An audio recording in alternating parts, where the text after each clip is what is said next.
Hello, Internet, and welcome back to Saturday Night's Star Power. Thanks for joining us this lovely Saturday evening, wherever you might be. We're here to play Overarms. If you haven't joined us before, Overarms, new game, Rookie Jet Studios. Been playing it for a bit on this channel. Really like it. Check it out. JoJo's Bizarre Adventure inspired. It's some anime bullshit. We love it. But thanks for joining us here today. If you just watched our promo video, we have all sorts of shows here throughout the week here on GGK. If you enjoy what you see here today and you'd like to watch more good content that myself and these awesome people put out, you can check out our full schedule below our faces live on Twitch. You can see everything we do throughout the week. Our next show after this one will be tomorrow. That's going to be Slang 101. It's a Monster of the Week game. Savannah's been running it for quite some time, and we all love that game very, very much. That's at 4 o'clock tomorrow, and you can come join us for that. Otherwise, our schedule throughout the week will be mostly normal, with the one exception being that on Thursday, Elegant Suffering, we are currently getting ready for our season 2. We had our finale 2 weeks ago. If you missed that, I highly recommend going to check it out. Even if you hadn't watched the show before then, it was just a good, fun, wholesome episode. And you'll have no idea what's going on, but it was a lot of fun. This week we're going to be doing something to fill the gap. I think there's been talk of a one-off or a stage reading of something. I'm leaning 60-40 stage reading right now, but I can still be persuaded. We have a couple of days. Yeah, so either we'll be here playing a game or we'll be here reading something smutty. Who knows? So yeah, come join us for that and see whether or not we have a channel on Friday. Otherwise, I think everything is going to be as normal. So I'm going to let these fine folk introduce themselves a bit, talk about what they do and who they're playing here today. You might be noticing that we're trying to get our captioner back up and running. We've been working on trying to find a better way of doing that. Savannah's, I assume, working very hard right now to get that up. Having a little bit of technical issues. If you are somebody who relies on that, let us know if you have any trouble with reading it, or if there's any other improvements that you recommend. You can message any of us on our Twitters. But yeah, Savannah, you are first. Who are you playing? What are you up to?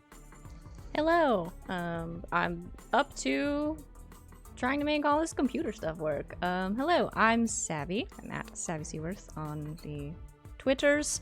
You can find me here almost every day, and when I'm not here on Mondays and Wednesdays, I'm on twitch.tv/encounterroleplay. But tonight, I am playing Piper, the rising pop idol, I guess. And I also play Vespa, the little bees. Vivi's anima. Hey everybody, I'm RJ here, but today I'll be playing Feng, and also Omega, who is the vacuous black hole. Hey, he's not vacuous. He's, in fact, very intellectual. I would know that if he would talk to me. Hi, I'm Christina Sid. You can find me on the Twitters at Greek Sid. Tonight, I am playing Penny. She is the shy photographer. Her anima is a magician, Omega. And I'm also playing Vega, Piper's anima. I'll probably just be shouting inane song lyrics and doing singing riffs. It'll be fun. And hey everybody, I'm Wings, also known as Danae Keener. I'm going to be playing as Vivian Coyle. Her anima is a swarm of bees that is sometimes a scarf. It is the assassin type anima. And I'm also going to be playing as Feng's anima, who is Black Tortoise. Awesome. And I am Sean at the Kraken King on Twitter, and I'm playing everyone else. I'm the game master of this rodeo. Anything else? You guys ready to get started? Good. All right. So let's recap what happened last time on Saturday night's Star Power. Your crew of, I don't know, vigilantes, problem solvers, just general hooligans, had made their way into the Mirage in search of the group of anima users that were causing trouble in your city of Miami, that you had identified as the system. You lost a friend of yours, Lonnie, who had been joining you, got sucked into a hole in the ground in this strange alternate world of the Mirage. You avoided some conflict with some plant people. You avoided some conflict with some rock people who were luring people that had trespassed into the Mirage into traps and sacrificing them to the rock god. You finally made your way into the tower, this spiraling infinite structure at the center of the Mirage, full of doors and passages to other worlds, and had exited where this path had led you into the Frost Museum. Hold on, I have the full name here. Lost somewhere. The Frost Museum of Science and History at the in the Miami metro area. You investigated a bit and met a fellow anima user named Sally, who was sort of guarding. She seems to be an employee at the museum, and you got a chance to speak with her. She approached Piper and offered you a chance to join their group. Through some good deception rolls, you were able to secure this invite, and all of you returned back to the to Grandpa's shop, the North Star, prepared a bit, and the next day went back to the Frost Museum to meet Sally again.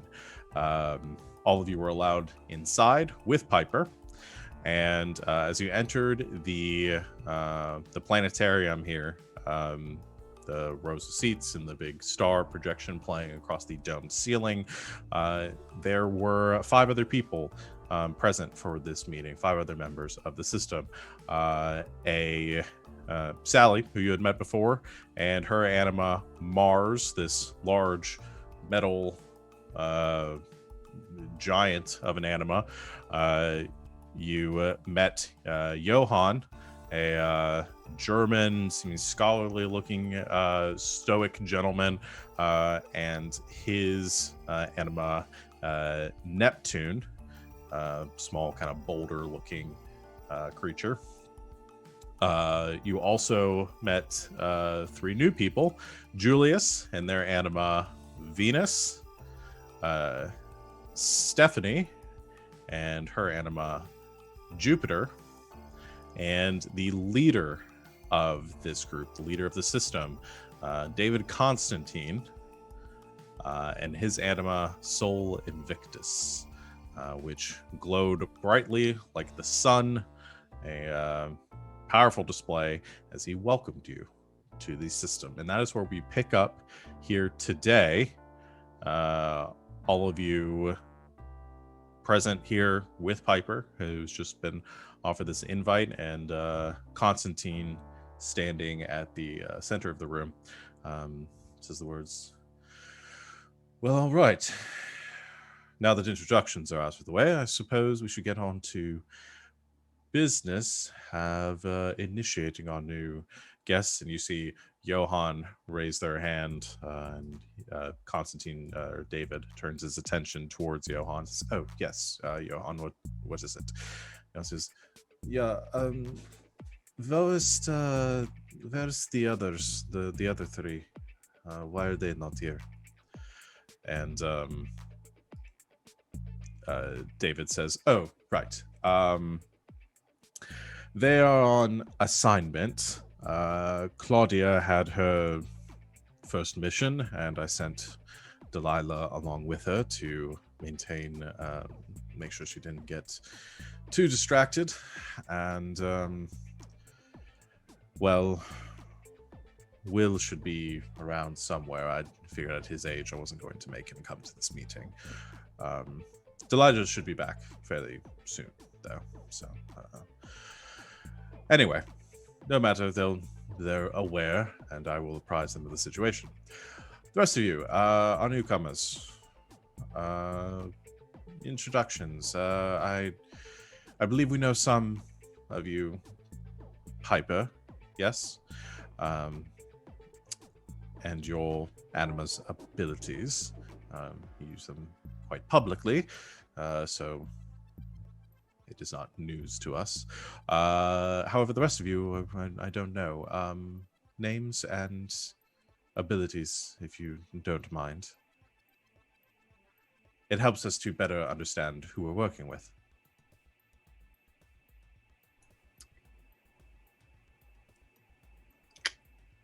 Feng will step forward. Name Song. Anima power is I can take a hit. Right. Good. The other two?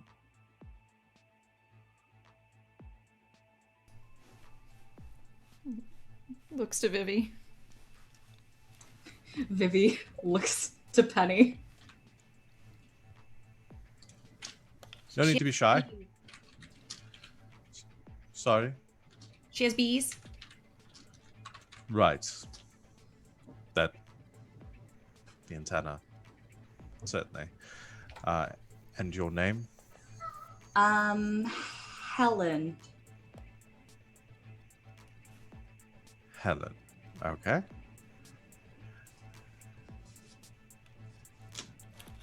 Hi, I'm Penny. Penny. And your ability, I assume you're also an anima user? Yeah. Shoot him out. Just.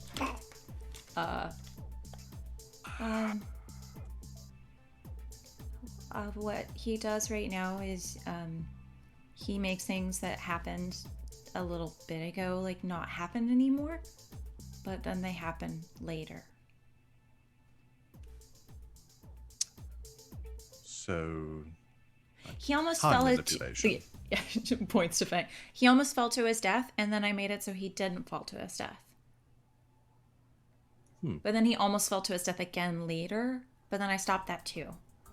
So I think now he has 2 times that he might fall to his death now. Does that answer Wait, your what? questions?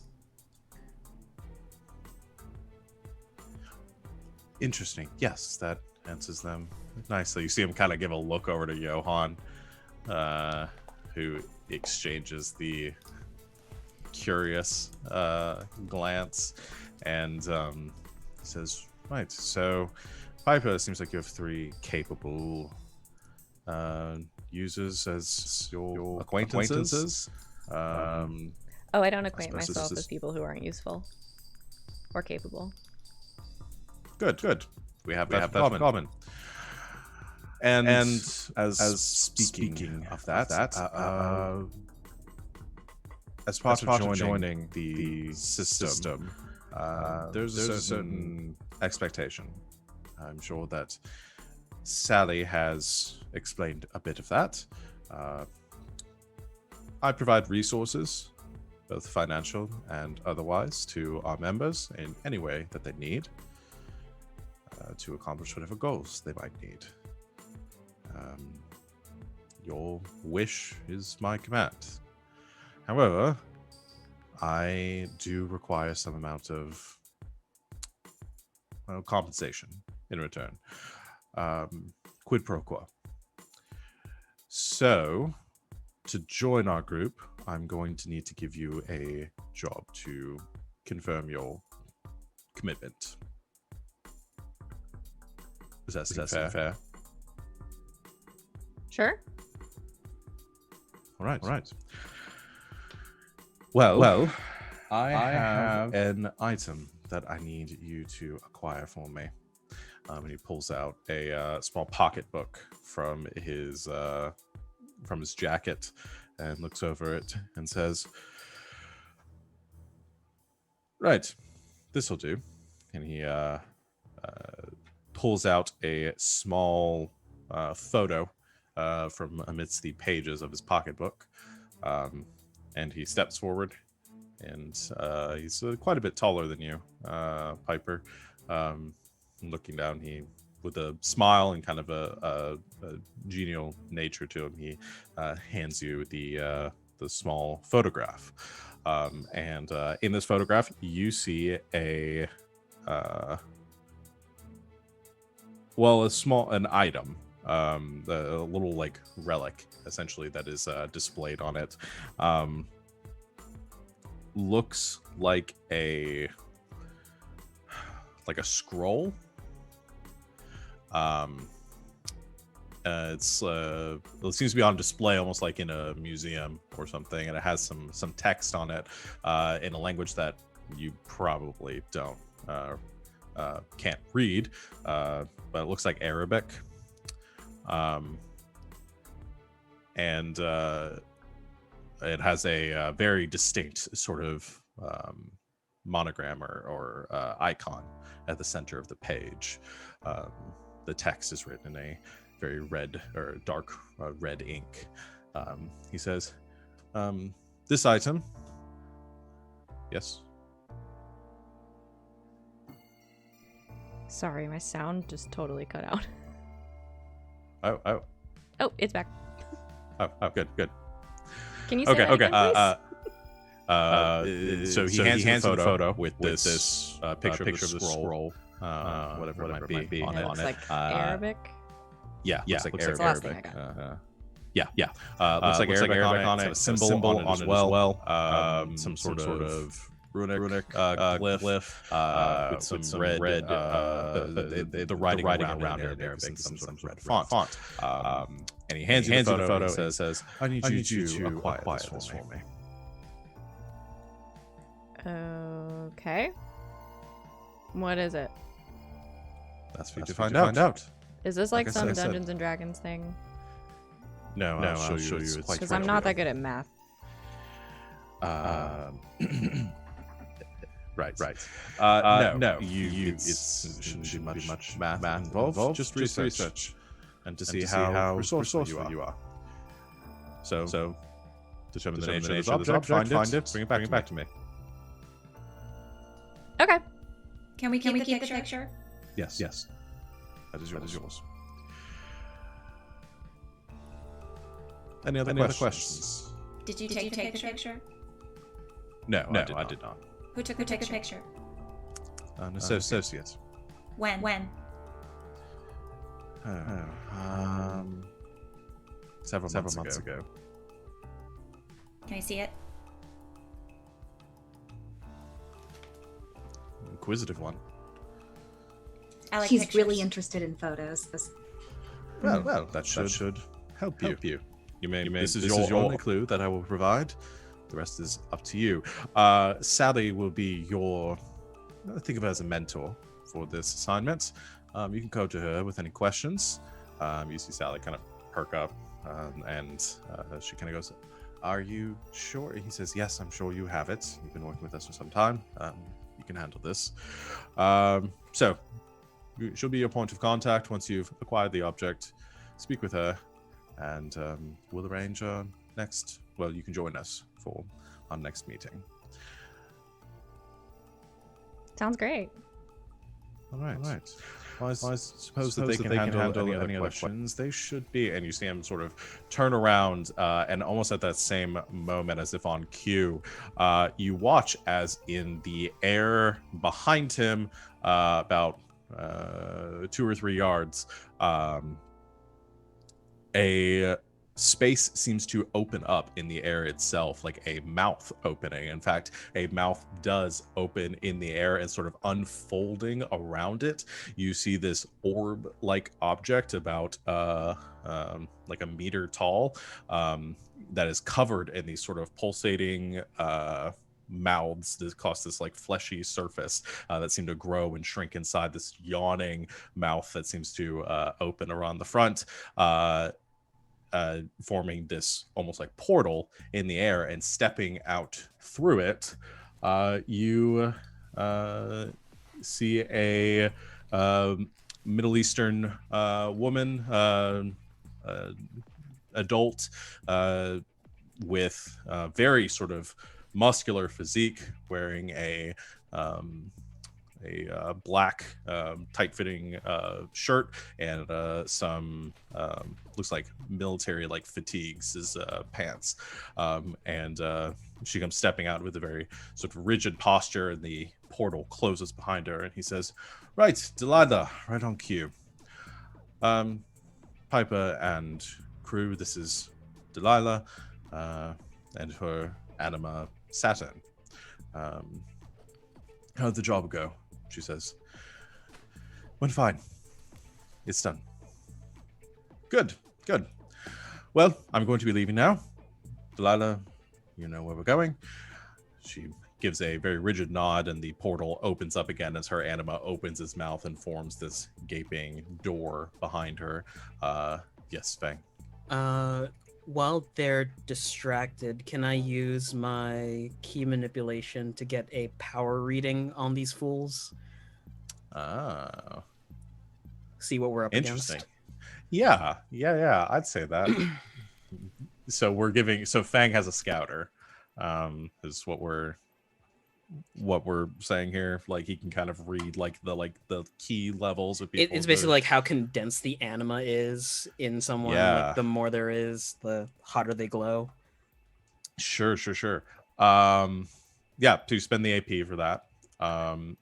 And I don't think there's a roll with that. I think it's not interesting if you fail. So the reading you get from all of them is, each individually is stronger than what you get from any member of your group. These people seem to be very experienced. Everyone in the room has a pretty powerful aura. I would say, looking them over, Sally, Julius, Johan are about at the same level. You're getting a stronger reading than you guys, but not significantly stronger. It's just slightly so. This is like kind of brighter level. With Jupiter and Saturn, or sorry, they're not there. With Stephanie, the one with the chair, the business looking, the one, I should say throne. The chair seems so, what's the word I'm using? Mundane. Yeah, mundane. With Stephanie and Delilah, they're a little bit stronger, with Delilah being slightly stronger than Stephanie's. I would give, if the first group, on a scale of 1 to 10, if you gave them a 4, you would give Stephanie about a 6. You'd give Delilah around a 7. He's not there. And of course, the strongest in the room, giving off this powerful radiating aura, is David Constantine. Probably the most powerful anime user you've ever witnessed. Like a 9? Like a 10. Okay. Fang just shoves his hands into his hoodie and kind of looks the other way. So unless anybody says anything else, David turns back to the rest of you and says, "I'll be leaving now. Good luck, the rest of you, and I'll see you at the next meeting." Bye, And, Mr. Constantine. Goodbye now. And he steps into the mouth and is swallowed into the void. As That's not a happy sentence. I do realize this is the vor anima. Is what I have created with, but Saturn has a theme of eating things that I wanted to uphold. So he steps into that, and Delilah follows him very quickly after, and both of them are swallowed up into this void.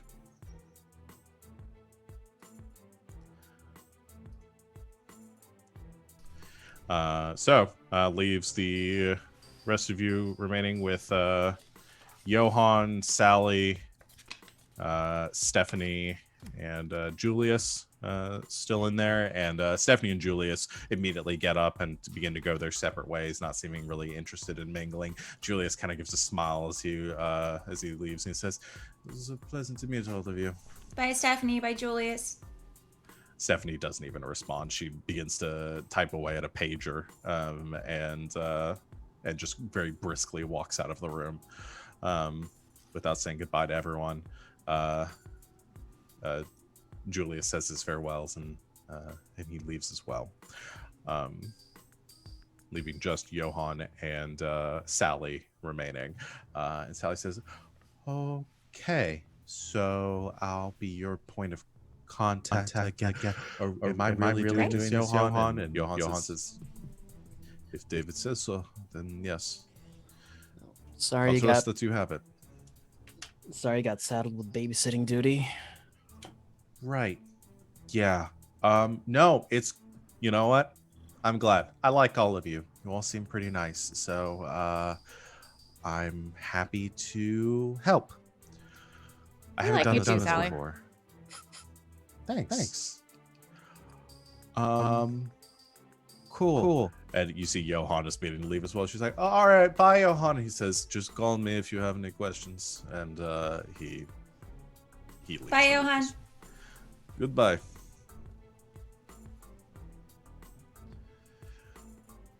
And Johann leaves, leaving you just with Sally.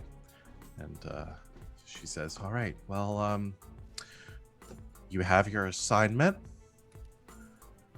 You have my phone number." I don't have your phone number. Oh, Piper has I it. do. So she can share it with you. Okay. I'll if you have any questions, I can't really help, like you still have to get it, but I can give guidance if you need anything. And it's you'll have it. It's fine. Like I did this too. Everybody had to do something like this. It sounds a lot harder than it is. So,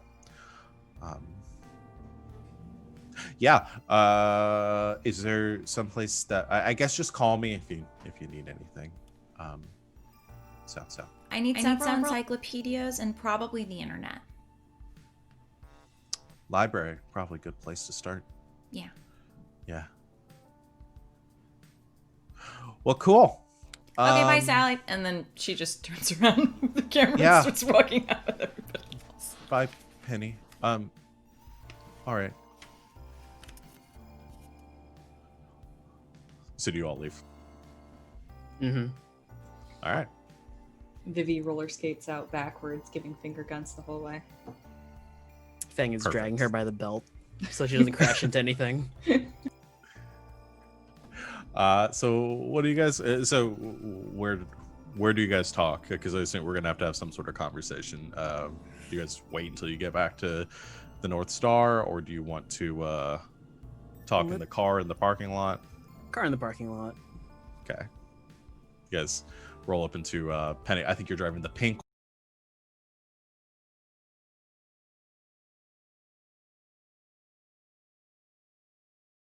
You all get into Piper's Escalade.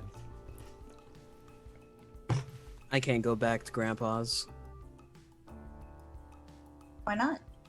Well, they track me back there and they find out that I'm some sort of vigilante anima user that just carted one of them away. That kind of blows our cover. Do you think when he said Will, he meant Keanu?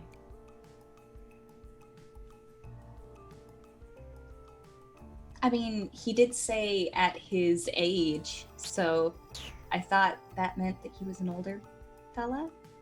I thought he meant younger, because generally speaking, we're thought to be irresponsible. Oh, that's weird, the way that you think about that. You thought younger, I thought older. That's just... Also, those guys gave me the heebie-jeebies. They are far stronger than us. Well, yeah, did you see Stephanie's suit? It probably cost at least $350. Did you see Delilah's muscles? They were like, She looked very strong. wow. I don't know. I didn't think they were that bad. I would scale us on about a 2 out of 10. They're over 4 at least. Why does that make them bad? No, that makes them more powerful than us. Right, you just said they gave you the heebie-jeebies. From a could we fight them standpoint. Ah. Yeah.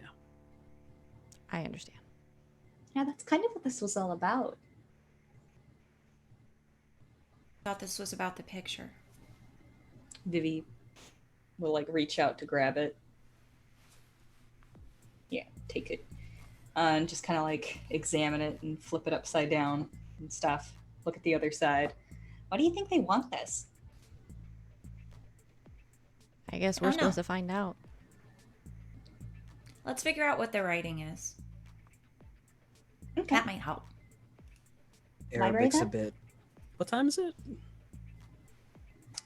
I want to say we did this meeting later in the day, like after closing with the museum. Sounds right. So it's like 8 o'clock. Internet cafe would still be open, right? Sure, let's say yes. User Noodle. User User noodle. Noodle. User Noodle is a 24-hour internet cafe. Yes. Internet ramen cafe. Hell yeah. Why do we make up so many things that I want in real life? Right? It's fantasy, baby. Yeah. Okay. Okay, you guys ever go to a User Noodle? Can I assume that the photo, she could probably tell this was probably like developed commercially, like someone didn't like take this picture and develop it in their own like, you know, darkroom or anything. Oh no, it's like a Polaroid. Okay. Yeah. Sorry. That's- Yeah, no, it's like a Polaroid photo. So, Okay. you head back to the you head over to User Noodle. There's not a lot of people in it right now at this hour. Couple of students diligently working at the edges of the cafe. Probably some creep in a trench coat somewhere, but you guys find a little section of it that is abandoned, that you guys can have your conversation amongst yourselves.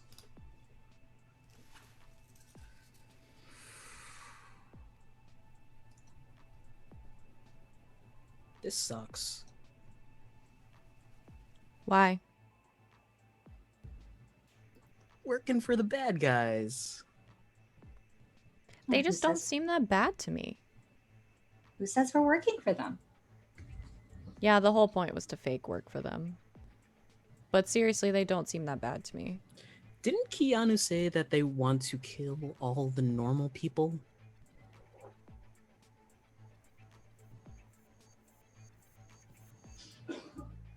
Well, maybe I he don't know. said that, but he didn't seem like the brightest tool in the drawer, so... Penny is ignoring everybody, has pulled up a search engine for academic journals, and also the newest thing on the block, Ask Jeeves. And she's plugging in like scroll plus Arabic question mark plus, and then just looking Okay. for anything similar. Using some good old, oh crap, what's the search? Boolean? Yes, Boolean search search- functions. Yeah. And you begin to plug in stuff. I'm gonna have you make for this sort of investigation, I'll have you make an intelligence check. Okay. That's one of my highest. Oh, good.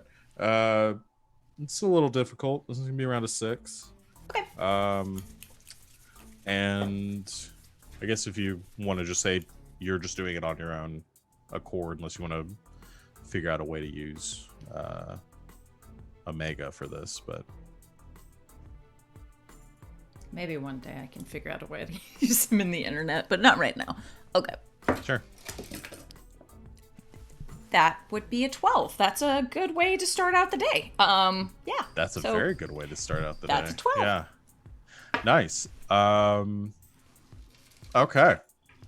With a 12, as you guys are having this conversation to the side about the moral ambiguity here and whose side you're going to end up on and whether these people are cool or not, Penny, diligently working away, you find an almost identical photo pulling up on the on your browser. Obviously, this one is like a professional photo where the Polaroid seems to be a where the Polaroid seems like it was taken in person.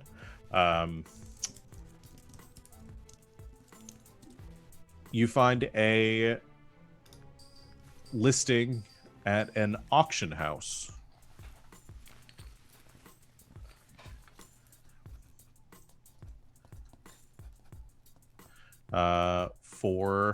There's an Arabic translation so the actual wording of like document and whatever this might be is is difficult to parse, but the rough translation for what this document is from Arabic is a demon contract.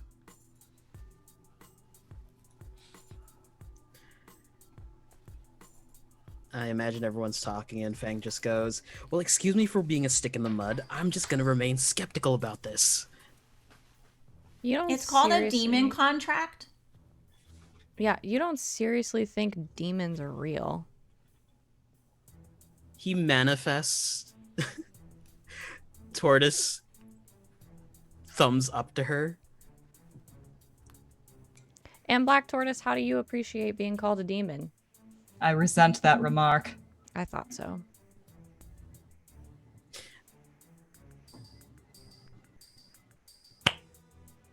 What auction house is it at?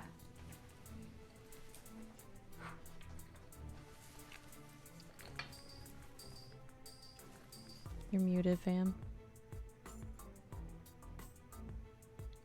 Sean? You're Uh-oh. muted, sir. You're muted. Sean, you're still muted. Oh, sorry. I didn't realize I muted myself. The Clydesdale auction house is located in Miami, just on the the south side of Miami, probably a couple hours drive. From Do they allow people to come in and look at the stuff that's up for auction, or do you have to make an appointment? No, this is a very upscale, like exclusive. Like there's no listed bid for this auction house. It comes up like you had to go like pretty deep web for this. I mean, it's 2001. Not many places even have A website listings, but this place does because it's very high end, very upscale. They have very select auctions with a very exclusive list of clientele. There's no listing on the website for someone to really contact or like a means of gaining like any sort of entry to the website. It just kind of has the address and the name and a listing of some items that they have up for auction.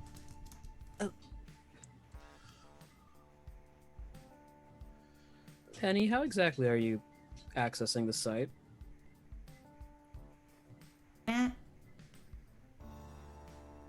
From my understanding, if you get to the deep web, you need like an onion router for that sort of thing, right? I don't know what you call it, but I did this, and she shows you. Huh. We should get out of here. Yeah, there's a couple of Russian servers that you're pinging between. Suddenly this weird pop-up comes up on the screen, and it's got like the Department of Defense logo on it, and yeah. Can we at least take the ramen to go? Feng will walk over to the counter and ask for like some takeout bowls. Yeah. They're going to you think guys it's get- coming from Siberia for at least the next 10 minutes. You guys get some takeout, some boba to go, and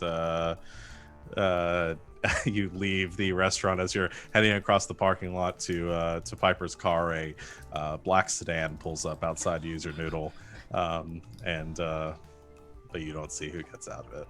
Oh my god, Penny, you get cooler every day. I do. Yeah.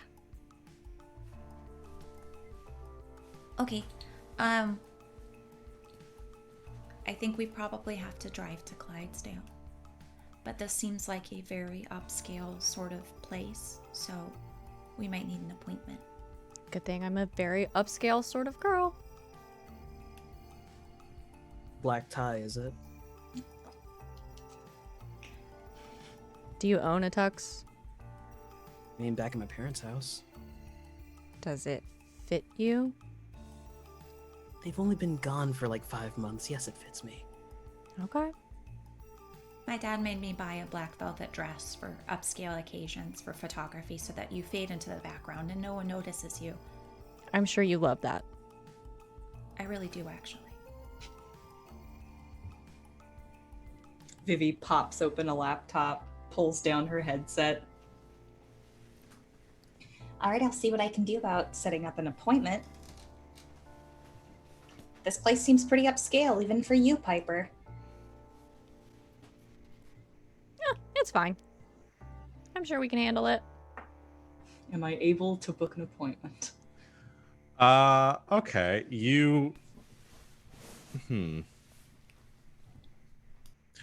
Well, I will say, because there wasn't a phone number listed. It seemed like it was like invitation only on the website.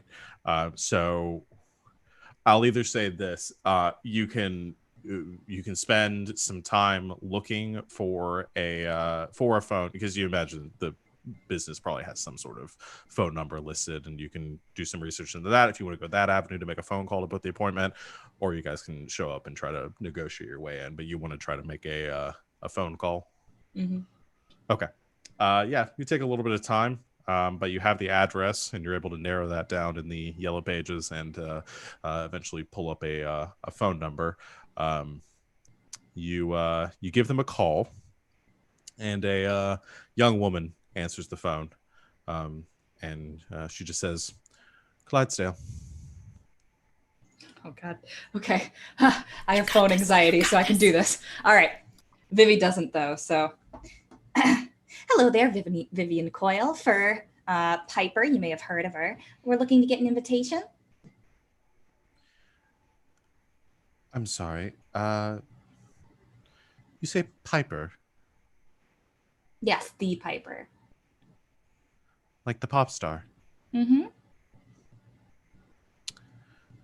One moment. You can hear her put the phone down for a second, and you hear a very excited, very muffled voice go, "Oh my God, it's Piper calling! Yeah, that Piper. Yeah, she's not in our books. Yeah, I know. Okay. Yes. You said Miss Piper wants to attend the auction. Yeah, that's exactly what I said.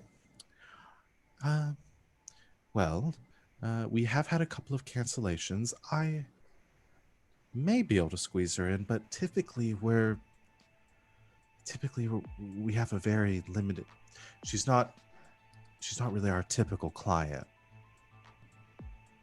Oh, she knows that, but she's just gotten really into, patronizing the arts lately, and gosh, we would really, really appreciate it if you could squeeze us in. Gonna make a charisma roll. Okay. Hui. Oh, you know what? Actually, maybe I should switch that over to charisma. Bop. And all right. Didn't change. 4. 4. Okay. She pauses for a second. She says, "All right. Okay. I can probably get her on the book. Okay, I'm gonna level with you. I could lose my job for this, but I can put her on the book and get her into the next auction. We've got one coming up in 2 days, so if she wants to be there for that, I can make it happen. I'd really like an autograph and maybe a photo. What's your name? Allison? Allison, I think we can make that happen for you. Great. That would be awesome. I'll get her in. It's a very, like I said, our typical clientele is very upscale. There's a dress code. I'm sure she'll look fine. You know what? Just forget I said anything. I'm sure it'll be great. Okay, great. It's going to be 2 days. That'll be Friday evening at 9 o'clock. Sounds of typing. Thank you very much, Allison. Great, and thank you. All right, I'll see you there. All right. So 2 days. You're gonna have to make an autograph. She points over at Penny. Can you do custom headshot?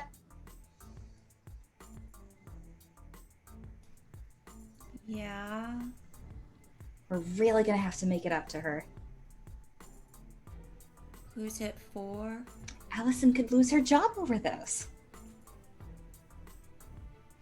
is that really all she wants? She's a big fan. Okay. You know what? I'll bring her a CD too. Awesome. She puts up a hand for a high five. Bah. All right. Anything else? You guys have 2 days to get ready. We're gonna have to prepare for a black tie event, y'all. Oh, geez.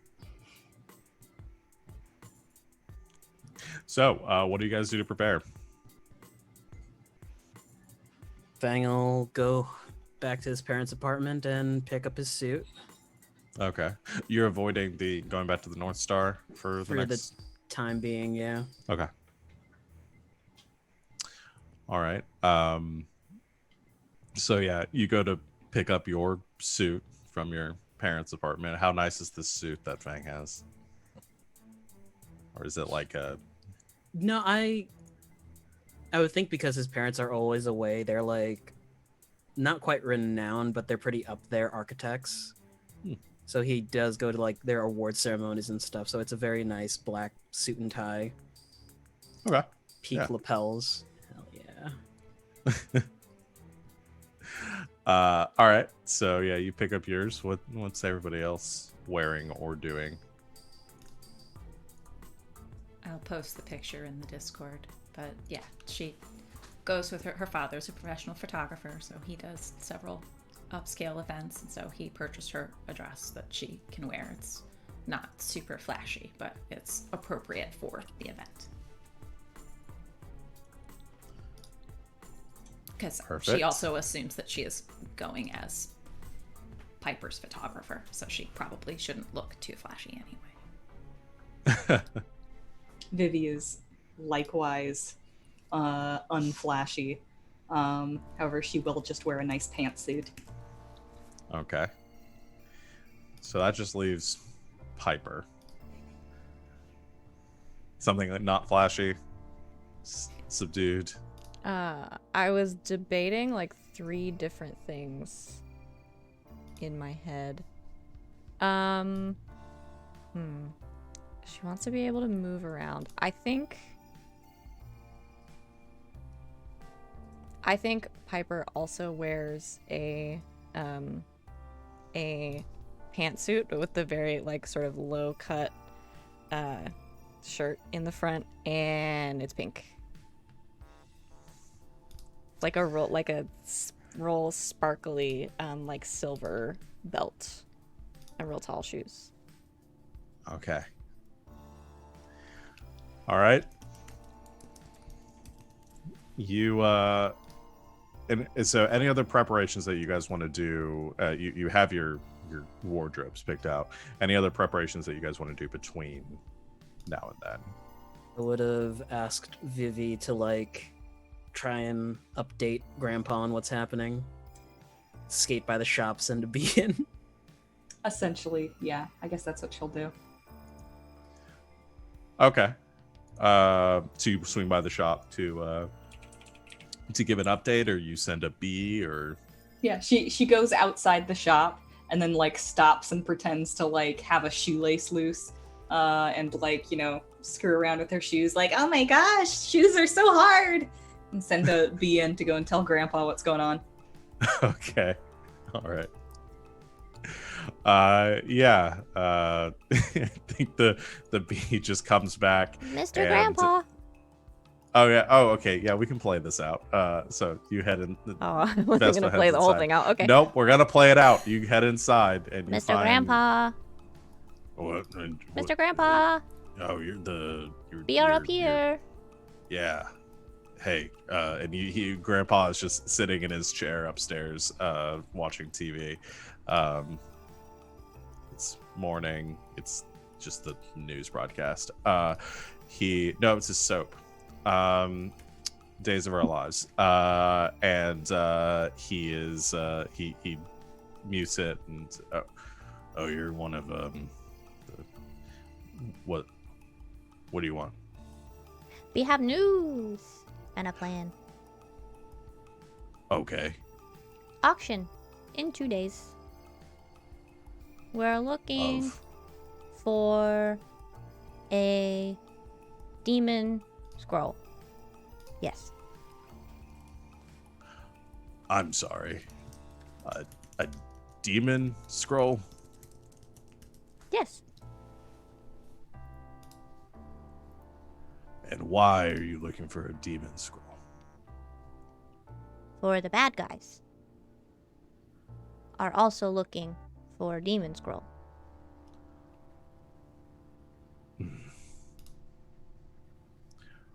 Where's Feng?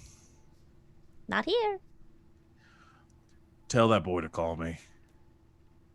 Keep Mr. Grandpa out of danger. Right. All right. You tell Vivi to tell Feng to call me. Yes, sir. All right. Today.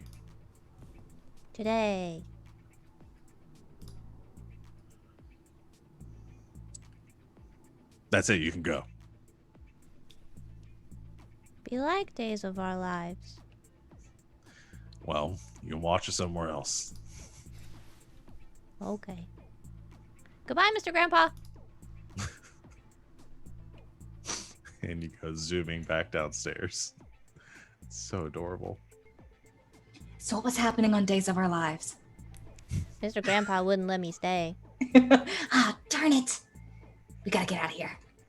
Buzz He out. told me to tell you to call Feng. Oh no, we're going, okay?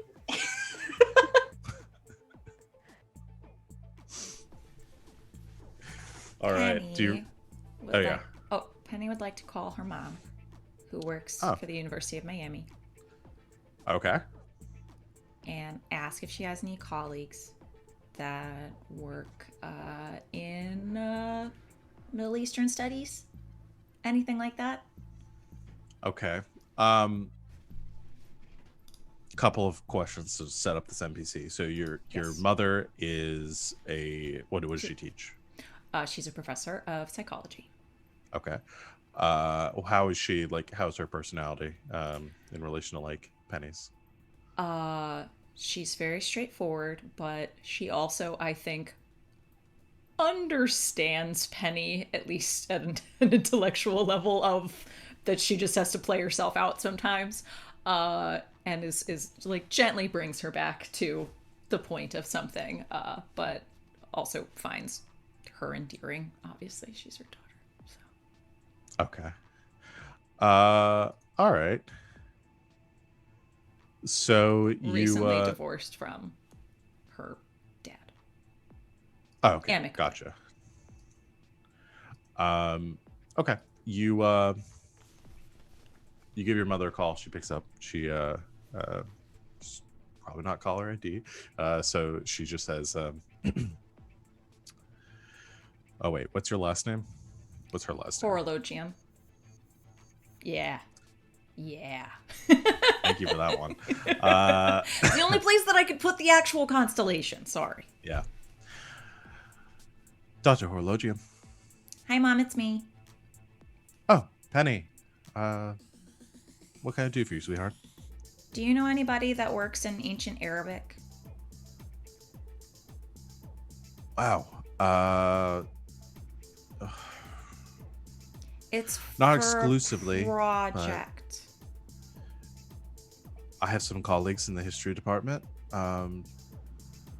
May have some knowledge of that field.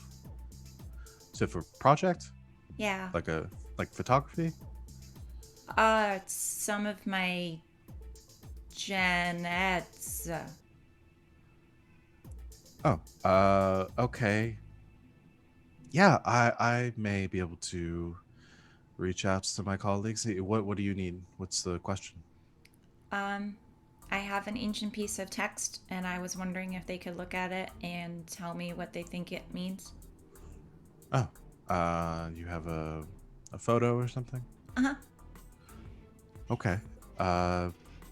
Yeah, just can you fax me a copy of it? Yes. All right. I'll pass it around and see if anyone can look at it for you.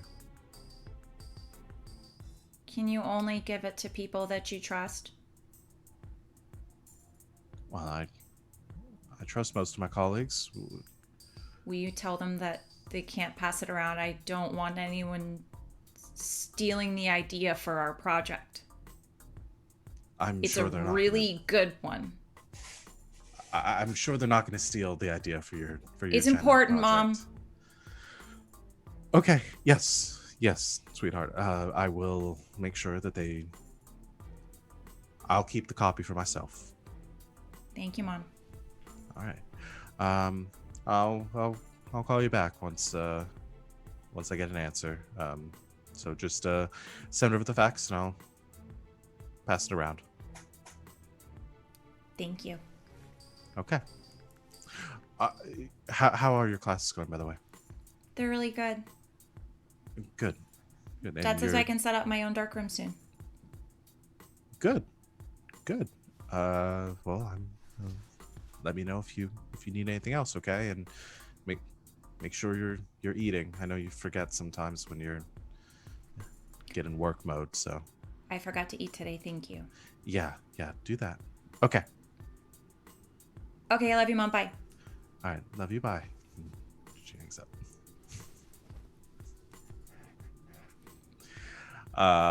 All right. Sean, Yes. how much would you say would be in an emergency fund that Feng had stashed away? Because he's not working these next 2 days. He's gonna be dead broke.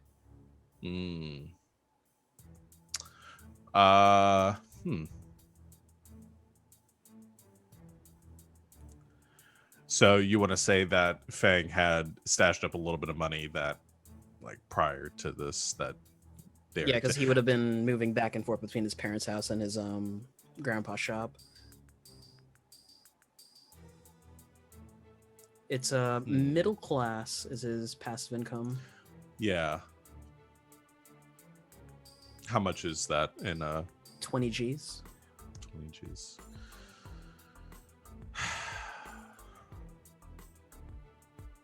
Here's what I will say, because I will say with the nature of what's going on and how things work with you and your grandpa, if you're, because he's the one that pays you, he will continue to pay you as long as you're working, even if you're not at the shop. You are gonna have to call him though. Damn it. Okay. So I'm guessing Vivi just like updates him and he gives the phone call to his grandpa. Yeah. That's fine. The rest of you too, that's a good point. You do receive your pay for the next 2 days as well, as long as you're taking that time to work. So Cool. mark down your G's. Oh boy. For 2 days, you said? For 2 days. For about... Yeah. So Feng, you call Grandpa, who picks up after a couple of rings. North Star, please hold. He puts you on hold. Puts it on speaker, starts like making grilled cheese. Picks back up. Yeah. Grandpa. Feng finally called me. Yeah. What's going on? Heard something about a demon contract.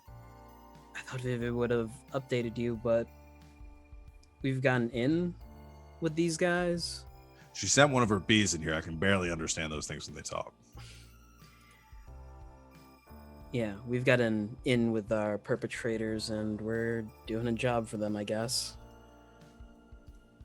And that job is to get them a demon contract. For the most part, yeah. All right. I'm assuming, because you're agreeing to this, that you don't actually know what those things are, what they do. Nope. Great. All right. Why haven't you come back to the shop? Just in case they followed me back to you, I didn't want them figuring out that we sent one of theirs into the Mirage and then just coming down on us. So I'm holed up over by Mom and Pop's. All right, that's pretty smart. All right. Okay, well, if you're gonna get this thing for them, you can't give them the contract. Nope. I figure once we get it, we say we have it, and it accidentally gets, I don't know, water damage. Fair. All right. Well, whatever you need to do, they can't get their hands on if it's intact. These things pop up from time to time. They're the kind of thing we keep at the shop. It's a relic. Got a little bit of power to it. Basically, can keep someone from dying. Sorry, what? Yeah, like it's a one-time thing, but it can keep. It's a real pain in the ass when you trying to take down a mark and they just keep popping back up. So, what are the repercussions to this? I don't suspect you get off scot-free with just coming back to life. No, it drains a bit of your vitality, I guess. It wipes you out. You're basically out of commission for a little bit, or almost out of commission. Leaves you just on the brink. So All right. don't come out on the other side, scot clean. But yeah, it's like I said, it's annoying. Right. So if we go after these guys, double tap. Got it. Sure. Yeah, that works too. Oh, I got a read on them, Grandpa. It's not good. How not good? They're strong. Way too strong. Shit. What did you say this guy's name was again? David Constantine. All right. You hear him like scratching some paper as he's taking a note. I'm gonna start looking into this a bit on my end. See if I can find anything. Grandpa, you be careful, all right? Yeah, I'll be fine. You be careful too, boy. Yes, sir. All right. He hangs up. My grilled cheese. For context and saying it out of character a bit. So the demon contract is a single-use relic. It removes all but 1 AP from the user, and allows the user to survive a single fatal blow. Is that off your max or your total AP? Off of your Wait, what's the question? Like, does it remove Like it permanently, or does it? Do you just go to 1 AP, or does your die change so that you only have 1 AP? Oh no. You just go down to 1. Like it basically depletes your AP until you have a chance to recover. Okay. So.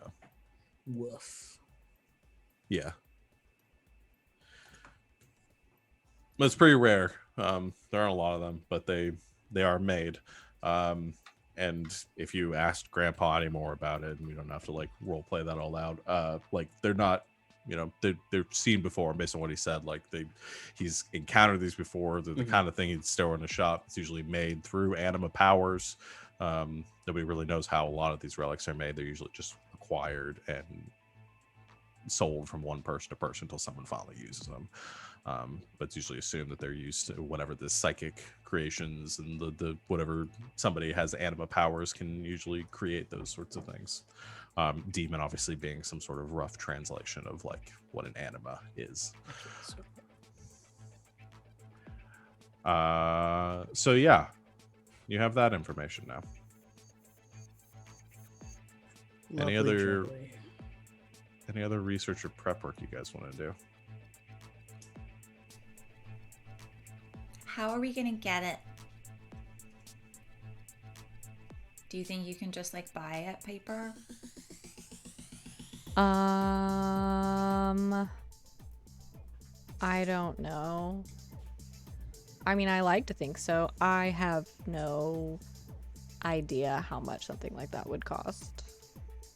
Vivi is like busy putting like really like conspicuous thief tools into a briefcase, like a grappling hook and like one of those. But like, she's behind Penny, so she can't see her. Exactly. She's just in the background doing this. Like one of those thingamajigs with the glass cutter that like does the circle, and she's putting that in there, and like inexplicably like Catwoman gloves with the nails in them.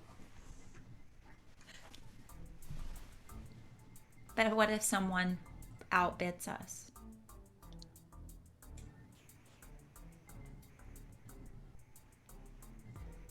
Then it's gone, right?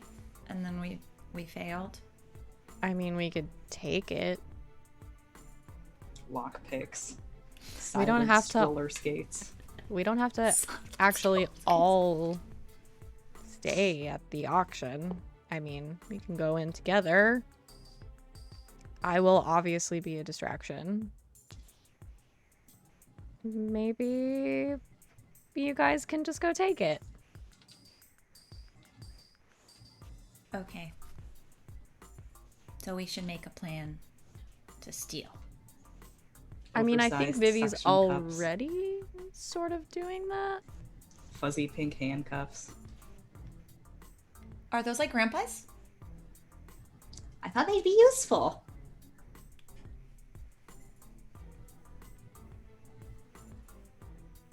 We make a briefcase. thieving plan. Clicks the briefcase shut, puts on a pair of sunglasses. Nice. I mean, this is all just in case. I was hoping that, we might be able to buy it. But if I'll not, try. But yeah, and I mean, even if like somebody else does buy it, I mean, they don't just like hand it to you then. Like they take it and put it back, and then you have to go like pay for it and get it. I mean, that's how it works on TV. So I assume that's how it works in real life. yeah, usually it gets delivered to the buyer later. Didn't Mr. Constantine say that he would give stuff? Do we not get it this time? If we got into the place and asked him for like 1,000 GP. Yeah, I mean, I guess I could just like bid whatever and then say, "Hey, David, sorry, you have to buy it." I don't know. Can we just ask him for money? Money, please. Money, please. What if we just tell him that it's there? We found it. Yay! Then he'll probably give us a stipulation to procure it. Yeah. Though I don't want to go off on an assumption. loath as am I to say it, Piper, maybe you should give him a call. Call And ask him Sally. for money, She's our or- handler.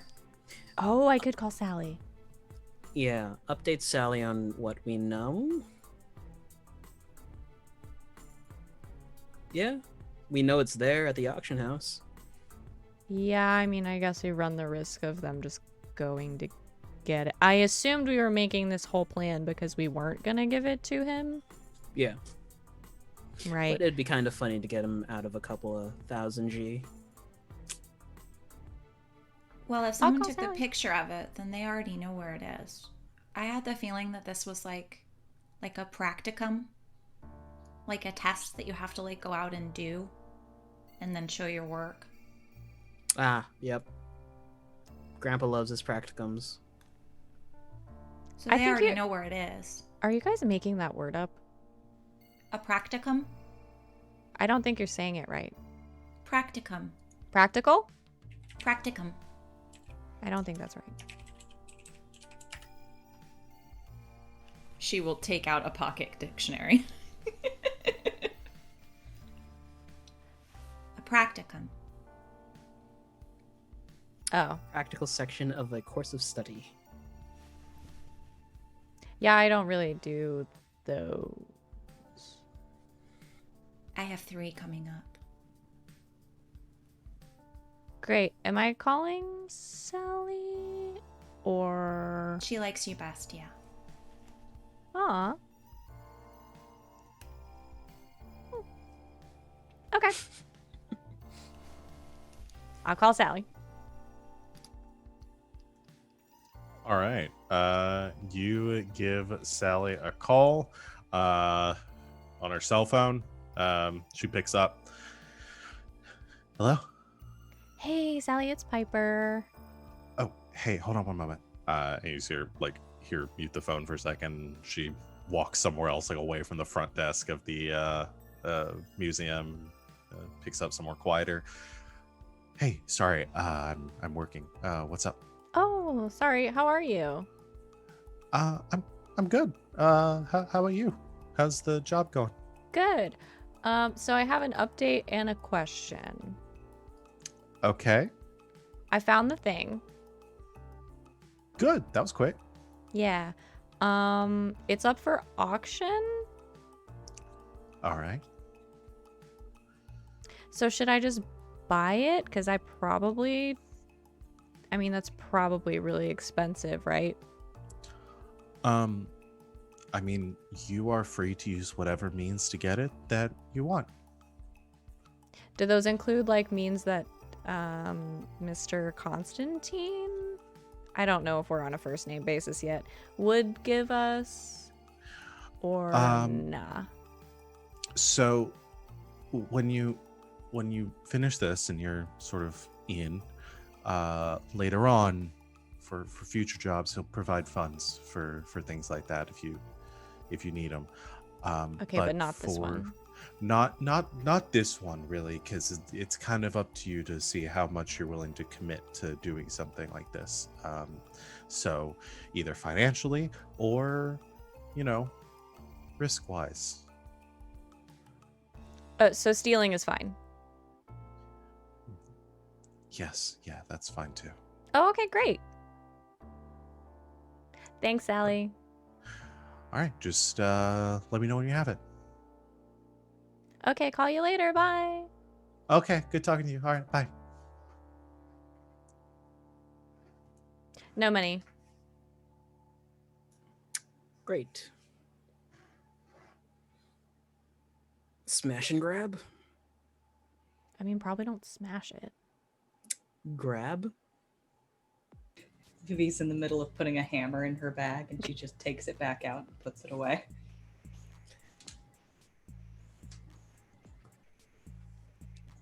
Maybe we could go down early and we could go find the blueprints for the building itself.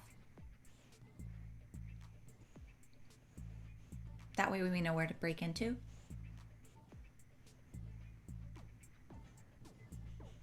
Yeah? All right. I mean, I guess I could just ask them to show it to me. forget people do what you ask them to do. Most of the time. That would work. I guess we could do the blueprints, like, just in case.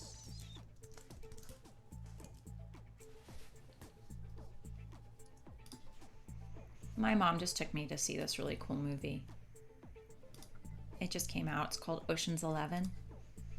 And they Brad raced Pitt. things.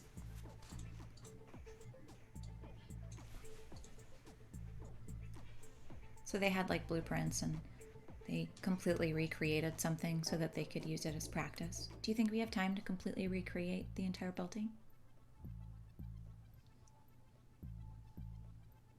Probably not.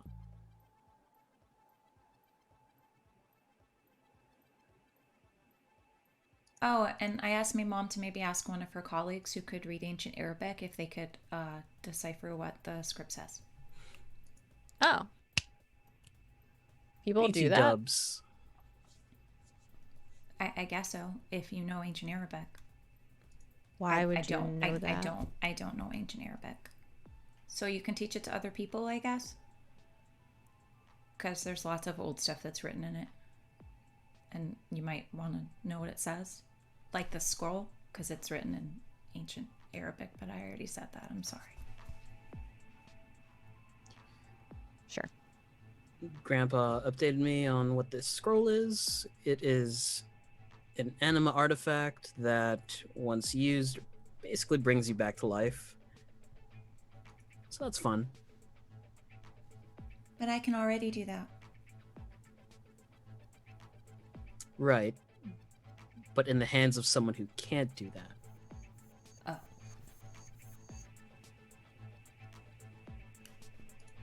That You probably guys have this explains. converse. Sorry, Oh, that sorry, go probably ahead. explains why they want that. And like Vivi like pops up and she's wearing like night vision goggles. They go. Were you guys having this conversation, by the way? We could have that Feng's apartment. Okay. Vivi, is this why you're broke all the time? You just have thieves' tools on hand? I do have very expensive tastes. Yes.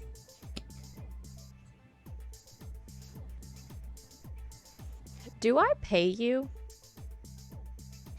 I don't know. Does she? I guess so.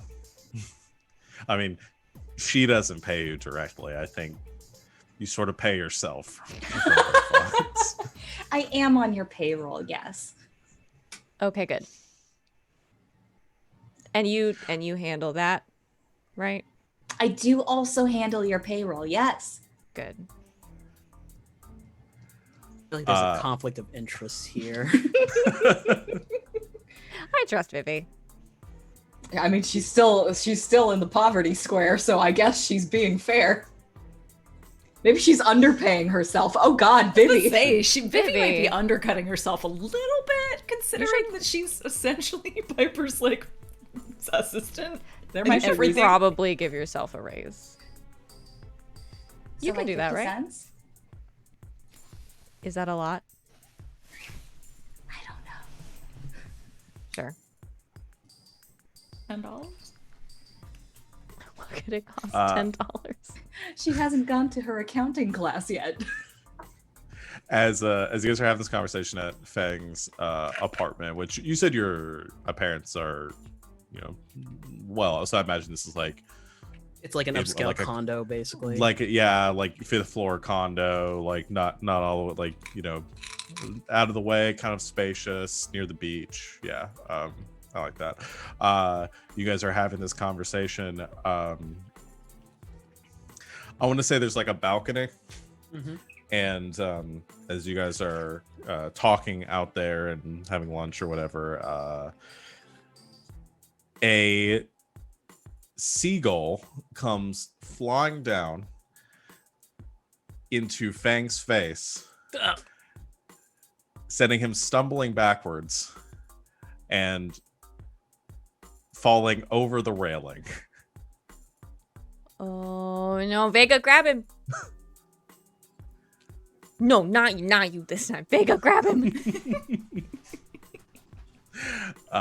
So as Penny tries to do something, instead Piper jumps forward, calling forth Vega, who reaches out. Go ahead and make a check for Vega for me. Okay. I think this will be, speed and strength. Okay.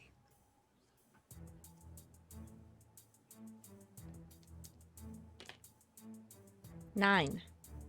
That's very good. Yeah, I think just as he's stumbling over, Vega upped his speed. grabs onto his knees, and Feng is just like hanging by his knees, upside down over the edge of the balcony. Can I just reached out? Save tonight, fight the break of dawn. Wish you would step back from that ledge, my friend. Oh, even better! Damn it! Vega. Can I use Vega. Vespa to like Scoop. and like Yeah. help pull him up? Yeah, between Vespa and Vega, you pull Feng back onto the balcony. You have no taste. Okay, that was weird. Yeah, what a really bad turn of luck. Do you think that bird was an anima? Looks for the bird. The seagull's just perched at the edge of the balcony for a second and just like grabs some mere fries off of the of the table. Penny just And walks goes- over to it. Goes flapping off. You take you take a picture as it takes your fries. Must have been a really powerful anima. So I don't want to lay blame. But weren't you like gonna fall to your death a couple of days ago and then you didn't? Like twice, yeah. Okay. So, one more? I don't want this to sound like I'm blaming anybody. I am not. It's fine. Feng is fine. If anything, I'm glad it's me. I can take a hit. Yeah, you can't take a fall off of a 5th-story balcony. Trust me, I can. Well, I'm not. Go away. I don't want you to. What? Well, if all he's gonna do is make people get hurt later, then should I tell him make it to go away? No. I don't think it works like that. Annie, it's fine. I think we just need some practice. So we can kind of rein it in, you know? I'm positive it's something we can figure out. And don't tell Omega to go away. Omega's great.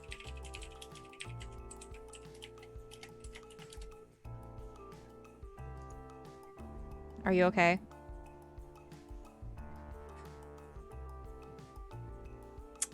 Fang will just reach a hand out and pat Penny on the shoulder.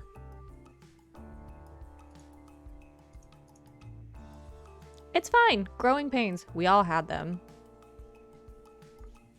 There was a week where Vega just wouldn't stop. It was just like all bass all the time. I didn't sleep for a week.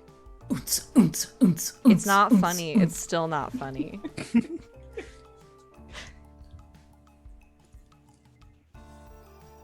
It's fine. We'll figure it out. I just And thought maybe Vivi we- was bees for a while.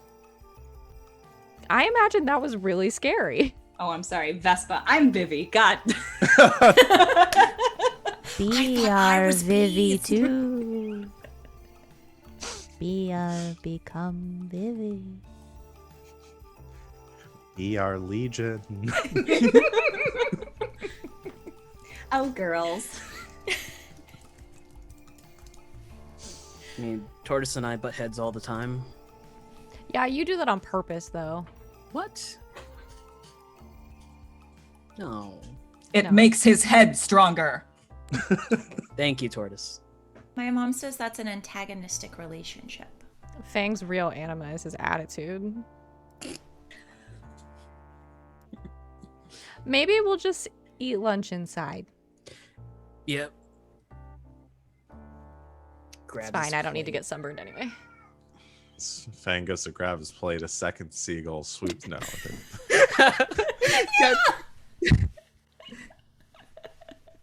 Freaking seagulls. An entire flock just picks him up and flies away. Yeah. And then drops him.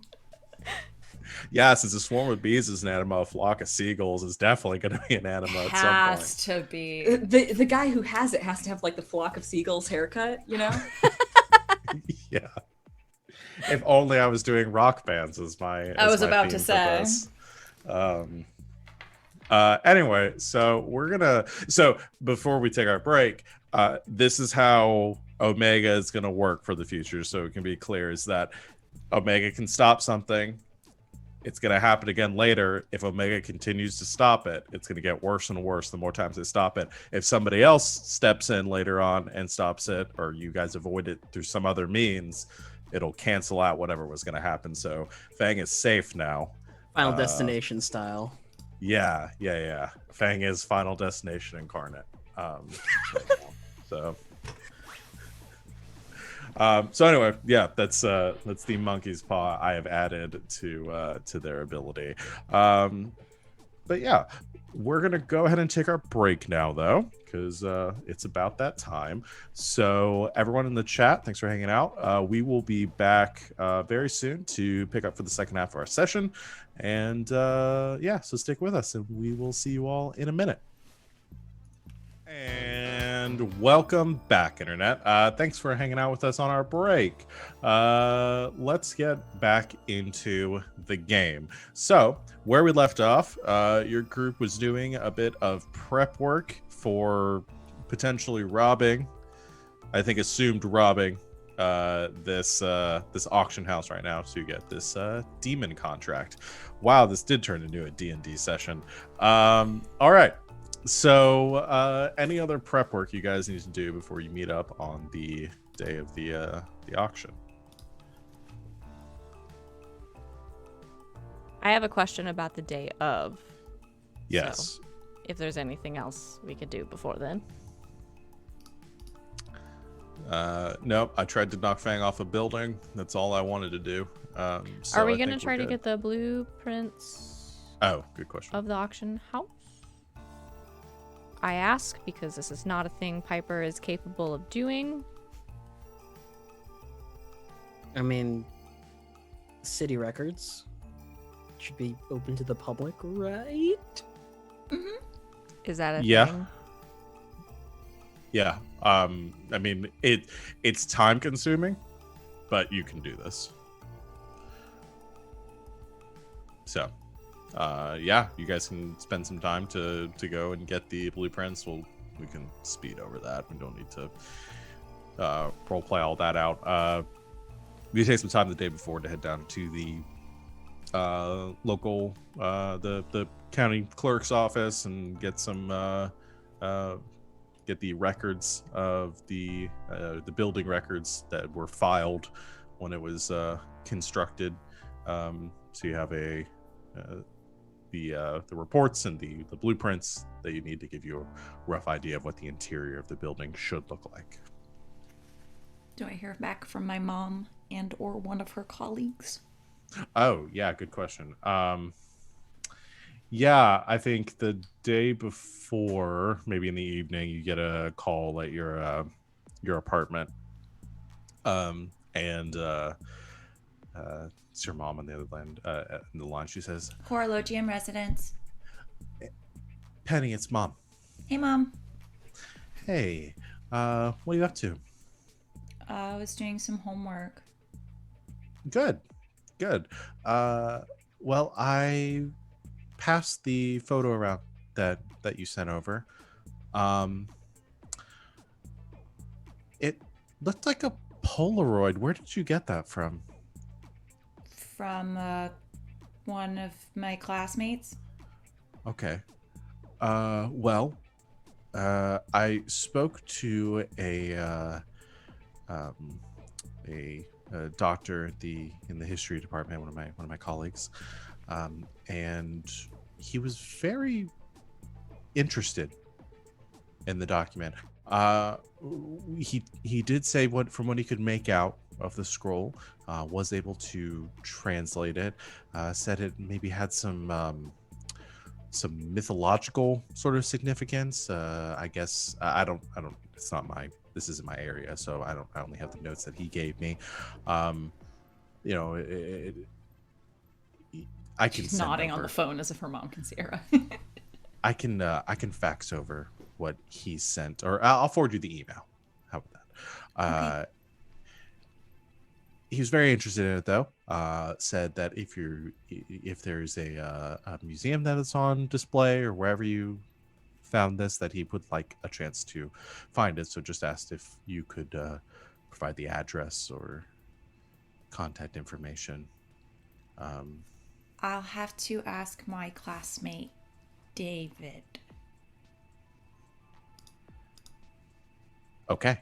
That'd be fine. It's just professional favor for the work that he did. But yeah, I did translate it. It doesn't make much sense to me, but maybe it'll make sense to you. I'll have that over to you tonight. Thank you, Mom. Are we If having you're- dinner this weekend?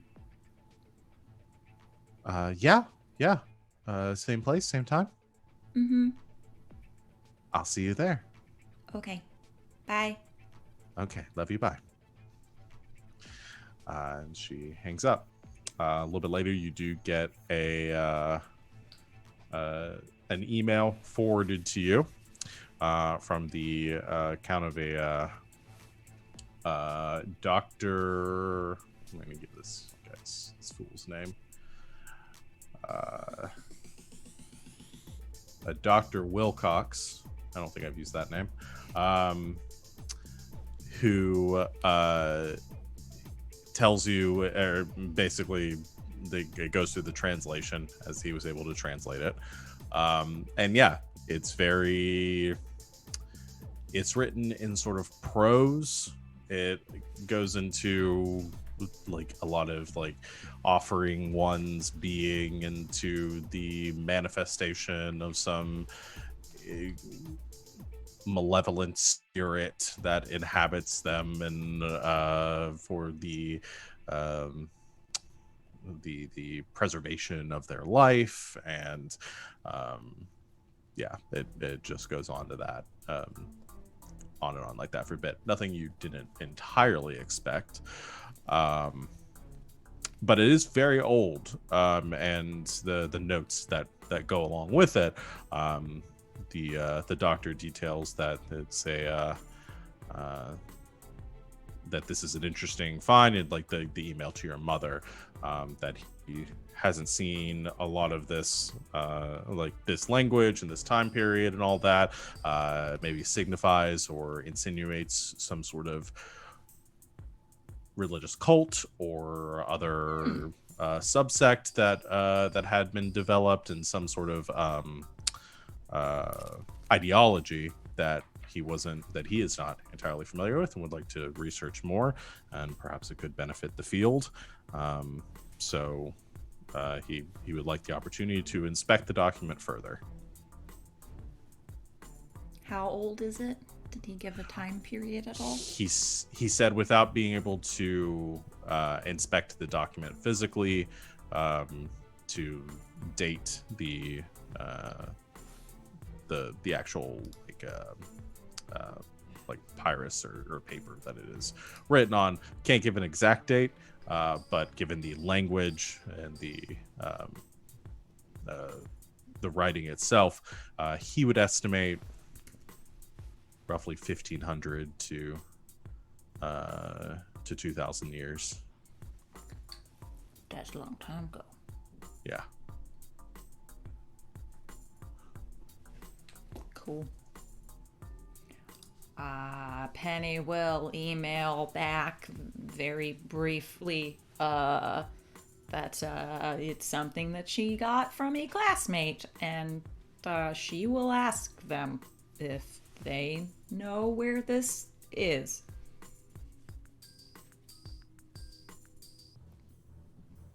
It's very Okay. short and to the point. Perfect.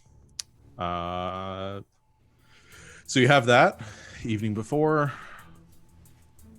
nothing else exciting that day. Day of the heist. Piper, you have something you want to do?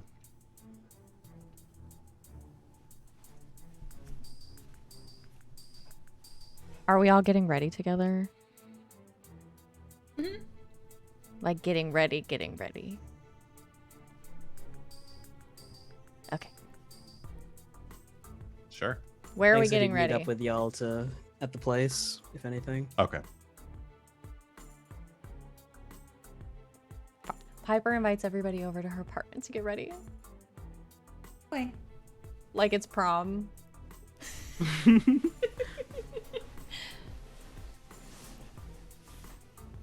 What's Piper's apartment like? Obnoxious. I think it's too big for her. She's got like a couple of extra bedrooms. One of which I think she has just turned into like A dance studio. yeah, I think one of them is like that, and then I think one of them she has like because all of her clothes won't fit in her one closet that she's taken this like other bedroom, and there's like a big like vanity in there, and she's got like makeup and hair stuff everywhere and just like racks of like clothes and stuff. But it's clean because you pay someone to clean it. That's nice. So Vivi and Penny come over for to get ready. Penny actually spent a little bit of time in the bathroom this morning, and when she comes out, I put it in the chat. She has her hair done like that. Like a pretty bun. A shield. It looks Are you really ready? good. Thank you. This is how Dad says I should wear my hair for events. It's pretty. I love it. It is the bee's knees. That's very nice coming from someone who hangs out with bees. Oh, I didn't even notice that. Are these too much? Piper, has anything ever given you the inclination that you should be anything other than too much? No. They match your outfit. So they're perfect. Great. And you always dress rather ostentatiously. So if you came to this event and you didn't, that would seem weird, wouldn't it? You're right. It is sort of my personal philosophy that you can never be overdressed for an event. So, I mean, underdressed, awful. Overdressed, you're just the nicest looking person in the room. Plus, look, they're sparkly. I'm also realizing as we move into this and get further into this game that I shouldn't really draw attention to the things you guys are wearing if we're trying to do this anime, because you guys should just be able to wear whatever fucking ridiculous things you guys want, and nobody should ever comment about it. Ever. Piper will be offended if they don't comment on it. Perfect. So we look amazing. Where's Feng? Oh, he said he was going to meet us there.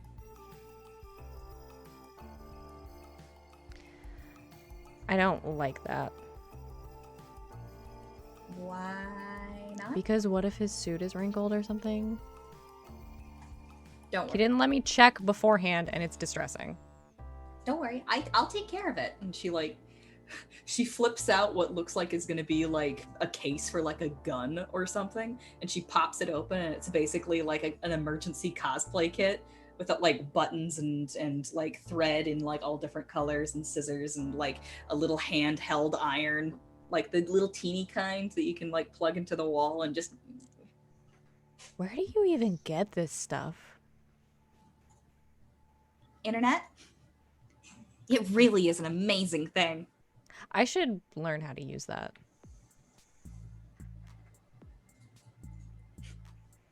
Okay, well, we look amazing, so Fang's loss, I guess.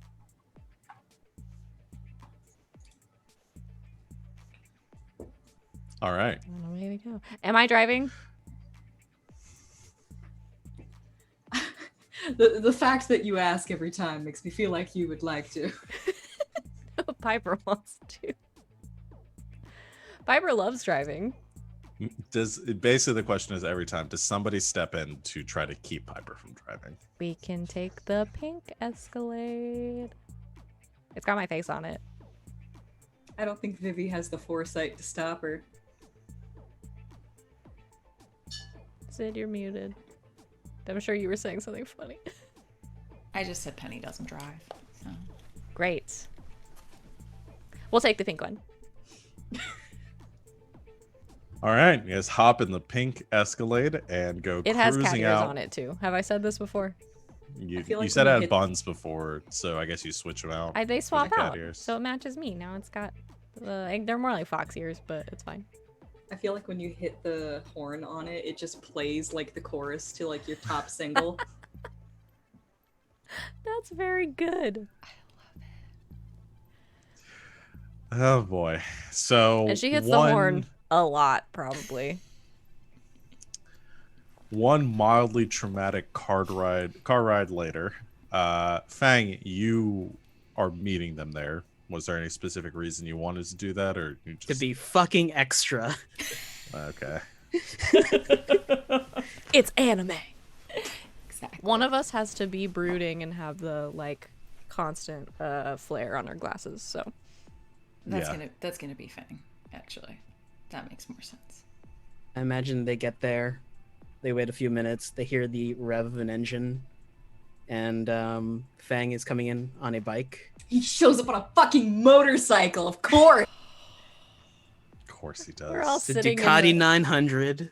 It's my dream What, bike. Ducati? Just Jesus. Wait, Fang gets His off a parents- Ducati wearing like a full suit. Is that real? It sounds made up. So the three of us are sitting in the Escalade, and I think it's very quiet, and then Piper just goes, "Oh no, is Fang hot?" He takes off his helmet to like the trumpets of suit and tie. And his hair is like slicked back. There's a wind that like blows the jacket back, and you see all the girls and their hair flies back. He goes to like his breast pocket and he flips out these glasses and just put them on. Shonen sparkles. It's the anime I don't glint. have to. Yeah, I don't have to try to make this anime. You guys are doing well enough on your own. Thank you for that. Wait, seriously, is Fang hot? The camera comes up. Get a couple of angles, Penny. Ba, ba, ba, ba, ba. You know where they're at in the parking lot because you see the pink Escalade. And just three huge pairs of eyes staring at you.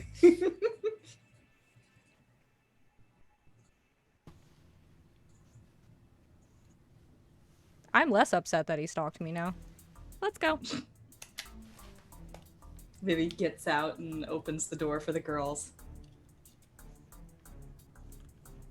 Penny gets really quiet. Scoots up to Fang.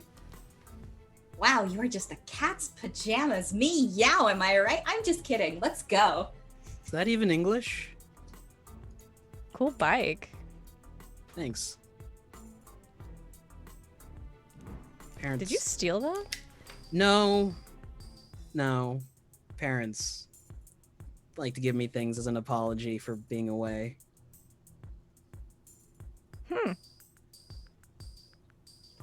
Okay.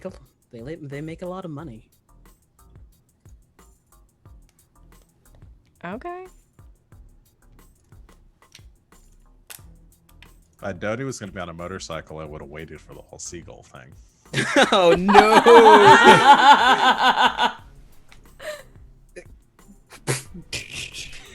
You got me. All right. So the four of you dressed in the nines. See the Clydesdales building. I think there's just like you guys are closer to downtown. The buildings are a little closer together. So it's sort of sandwiched between a couple of like larger structures, and it's just the simple brick building narrowly constructed with a simple black sign with a white scrolling font above it that says Clydesdale. And then like in very small, can't even read it from the street. It's so small font underneath it. It just says auctioneer. You walk up to the front doors and head inside to this very elegant foyer. So elegant, it's a foyer.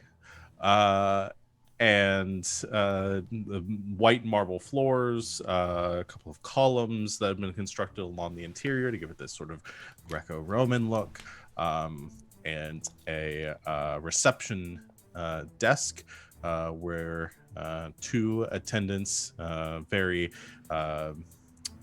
subdued but very elegant dress, answer the phone and attend to a few people that are entering for the auction, who are equally elegantly dressed.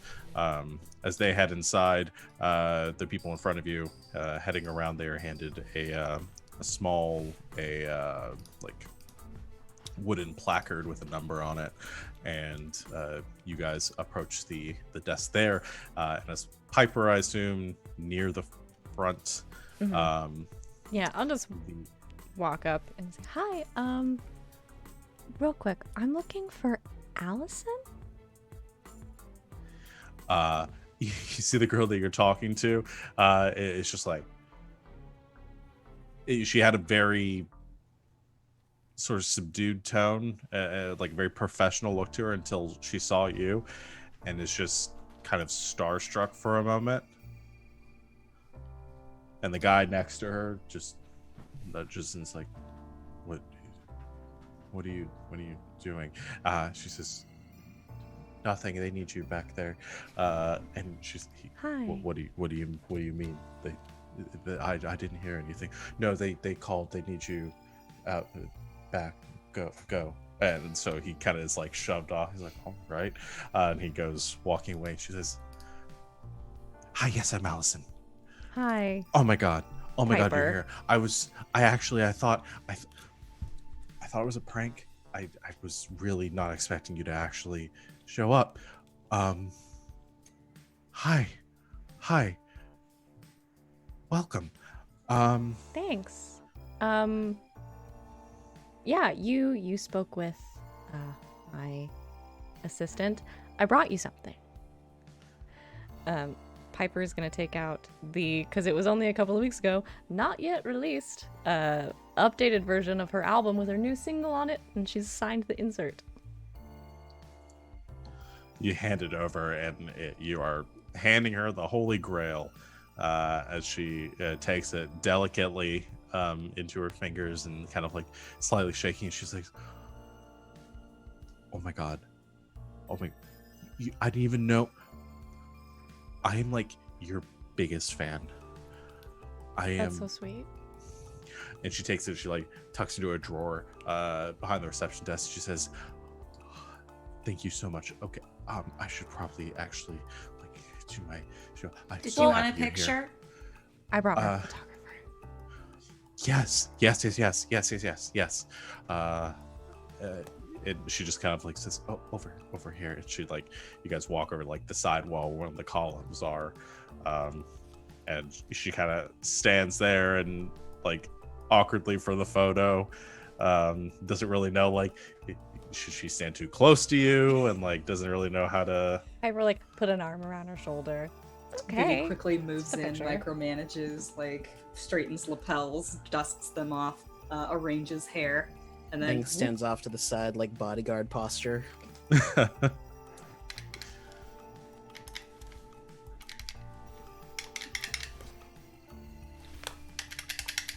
Thanks, Penny.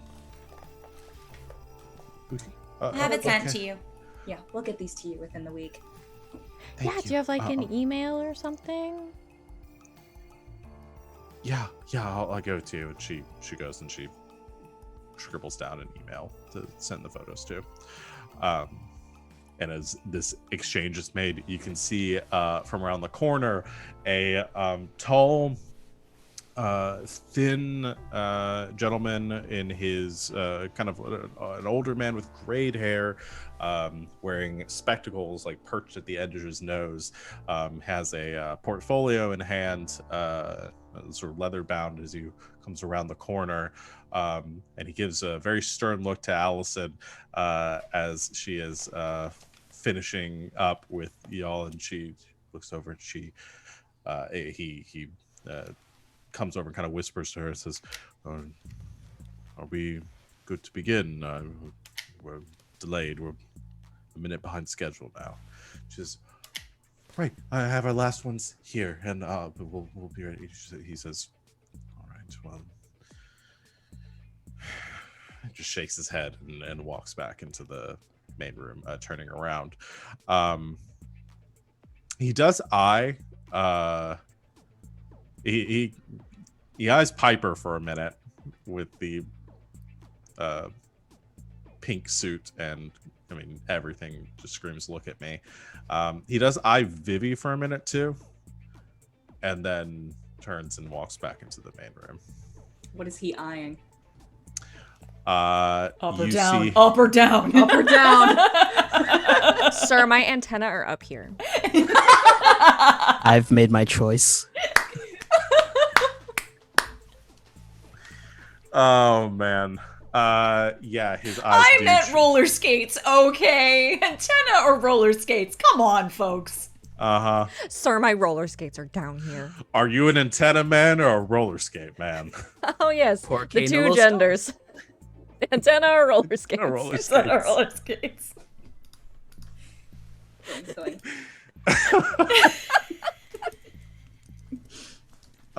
Okay.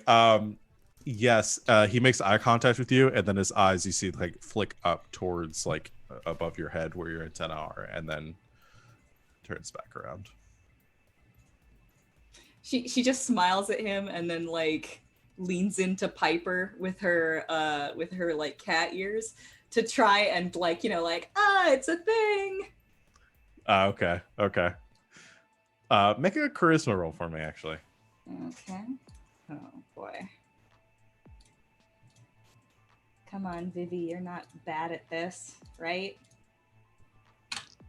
Oof. 3. Okay.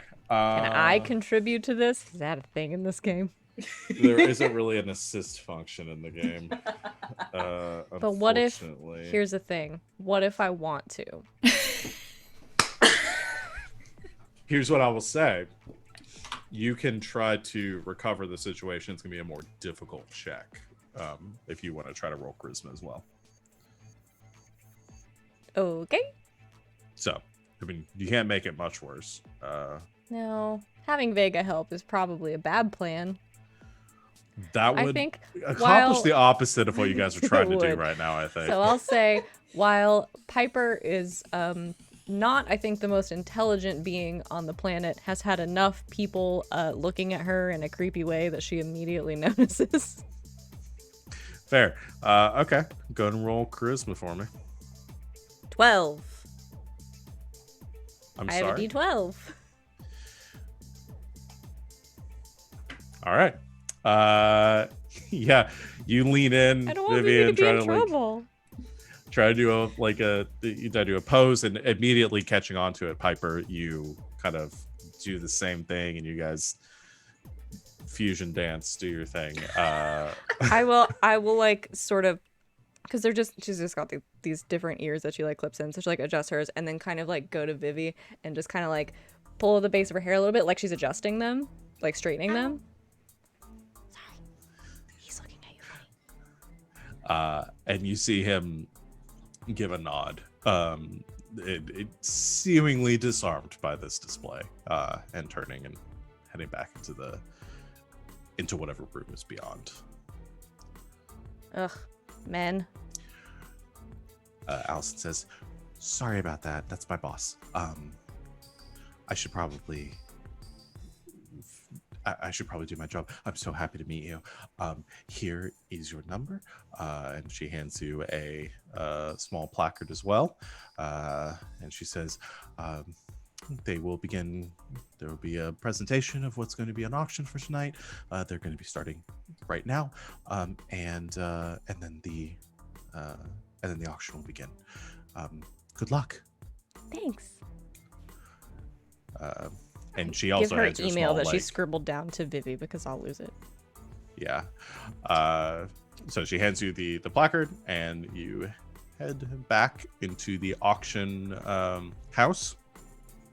Larger space, equally elegant, with that same kind of display of the same kind of style of the marble floor. There's some a couple of rugs in here underneath the chairs that line the room currently, with like sort of a one aisle down the center. The chairs separate onto two sides. It's very crowded in here right now, and it looks like the only chairs that are available are the ones that have been reserved for the four of you. You take your seats, and the on the stage at the front of the room, the auctioneer, that stern gentleman that you saw before, comes walking across the stage, pausing for a moment. Yes. Quick question: are there any other photographers here? No. Okay. That's all. No one that you can see as a camera. So she's gonna, instead of doing one of these, she's gonna do one of these. Okay. Dad says if you're the only one, just pretend you're not taking them. He pauses and he says, "Good evening, ladies and gentlemen. The auction will begin here shortly. We will have a quick presentation of what will be on up for bid tonight.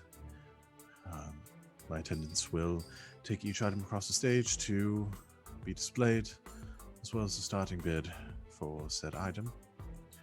And then we will begin with the first lot and proceeding to the last. There'll be a quick break after lot 6. And if you should need anything, the attendants will be at the corners of the room. Thank you." And he steps back. Feng, yes. Is each individual item listed on like a pamphlet, or is it just like they'll bring it out and it's just whatever grab bag style? Yeah, they did not give you a pamphlet. There's no physical manifest of whatever is going on, whatever is up for option, but they do begin to bring out the lots, one item at a time. Looks like there are 12 lots up for bid tonight, and very quickly you notice that there's sort of a theme, as each one is some sort of like item of like antiquity, old relics, things that this belongs in a museum. Sort of, you would expect Indiana Jones to say. Fang's gonna lean over to Vivi, No, go ahead. and he's gonna ask her to use her bees to try and make people have a reaction, basically, to like, Oh no. try to bankrupt everyone else in the auction hall. Great. Okay. All right, girls, let's do this. Bees just kind of like all move throughout the auditorium and like plant themselves at like, opportune targets, people that like are probably don't have God, I don't know. She just like puts them randomly throughout to try and get people to like buy more than they intended to. Okay, so your idea is for the bees to like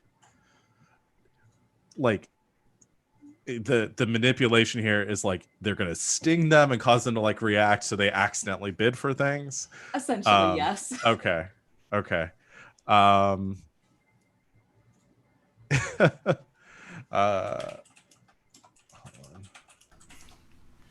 Yeah, Just imagine the people with paddles, like, yeah, you could do sir. that. Oh shit. Or like I fly assume- around them so that. Okay.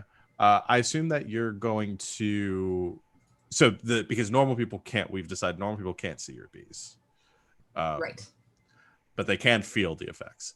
So yeah, you could definitely do that. I assume you don't want the auctioneer to see this because they have, as you've noticed. Yeah, she's realized that they have the sight, so she has to do this on, like, the down low. Yeah. So I'm going to have you roll. You spend the AP to use your ability, and we'll do this as a junction check. It's definitely going to be your anima's speed. Okay.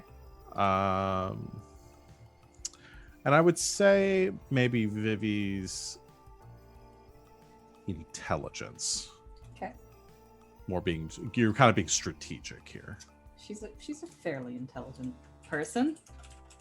She's worn a lab coat or two in her day. How about a 14? All right.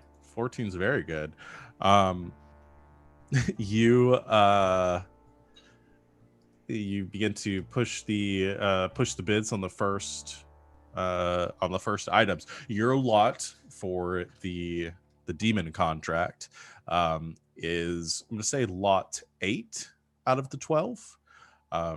So you have 7 lots to go through before and the intermission as well. So very quickly, you're trying to push the bids higher on the first couple of lots to try to bankrupt some people before they get to the lot that you want. And I think the idea works. You're able to, with your kind of surveillance of the area and taking in who here is present to bid. You pick a few of the whales in the room. Some people that just look like they have more money to throw around and spend, and your bees start to harass them. And very quickly, just one gentleman at the front, as you sting him, he just goes, "Oh!" and bids as the bid is closing, and driving up the price here a few times and going back and forth. And there's some murmuring in the crowd as people are beginning to have conversations. Be like, "I swear I was just stung by something," and he begins to look around, and like some of them trying to motion the auctioneer, like, "I didn't mean to bid that," but the auctioneer, this very stoic, very dour gentleman, saying, "I'm sorry, your bids are final," and taking them as they come. So it seems to be working. Hire you to do this right? all the time. Oh god. She's just sitting there holding a clipboard, like, and only her eyes are visible above, and she's just kind of like looking around the room, and her antenna twitch as she gives her these commands. Perfect. Anything else anybody's doing well? So Getting as many pictures of everything here. Because if they're auctioning off this thing and this guy has anima powers and is an asshole, then she wants to know all the stuff that they're selling. But from here. Okay. Yeah, you can do that. I don't think there's really a role for that. You just start taking photos of everything that's going out for auction and just make a note of that if you want to look into it later. Now my music. No, it just got very quiet. I was like, "Does my music stop?" All right. Anyone else? Yes. Me, I think Hyper, probably with Feng's help, because she thinks he's smart, is like trying to make a show of like early on like a couple of the lots, like bidding, but not actually trying to get it, just like so it doesn't look like she's only interested in the one thing, you know? I think he's trying to like make a show of like bidding like a couple of times. Bidding low on items. Then, yeah, and then not. And then dropping out. Just so it looks like she's participating. I'm going to whisper to Feng. So, this guy's one of us. Can you possibly, like, I don't know, get a read on him? Not without summoning Tortoise. If I get you to the back where no one can see you, would that work? Will it look like I'm bidding? Because I could just stand and walk away right now. I don't know, would it? No. Only you have to raise You one have of a plate. Yeah. Okay. Feng will just nod his head. Okay. I think Vivi was like on the outside of the like we seated ourselves to the side so that like we could leave if we needed to. Vivi will stand up, let him out, and then just kind of follow him out. He'll take a beer with him too. Okay. So, but you guys are going together. Okay. As you go to leave, one of the attendants, I think Allison, sees you leave. Like, is there anything I can help you with? Oh, sorry, I would just like to use the restroom, and Miss Piper would like a San Pellegrino, if that's all right. Yes, I can. I'll get the drink. Bathrooms are, if you head out to the lobby again, they'll be on your left. Thank you. Thanks. Just need to powder my nose, doll. Okay, and she gives you a smile, and she heads to the small bar that they have on the side of the room to get Piper a San Pellegrino. So you get your sparkling water that you didn't ask for, Piper.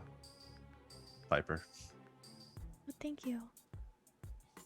She comes by and she says, she hands it to you. She says, "Here you go, ma'am." Oh, thanks. And she heads back into the corner of the room. You guys make it out to the lobby. There's I think there's one gentleman on a cell phone in the corner of the room, like off to the edge, and he's just having like a very quiet conversation he had gotten up earlier, and then someone has gone out to the front and is having a cigarette. Otherwise, no one else is up here. All right. Since we looked at the blueprints, would Vivi be able to find a way to get to the back room? Or we could get him up into a balcony where maybe like Feng could look down on the guy. Yeah. Okay. Yeah, you have a couple. We'll go with a couple options here. So the bathrooms are on your left. There is a staff entrance on your right, which knowing because you guys look at the blueprints, that staff entrance would lead to a hallway that goes to the loops to the back of the building, where they store the lots prior to and after the auction. There's also a stairway that leads up to a second floor of the building with additional storage.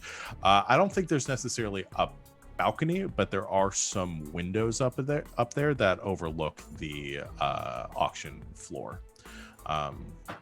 So you would be able to see out into the auction area. Okay.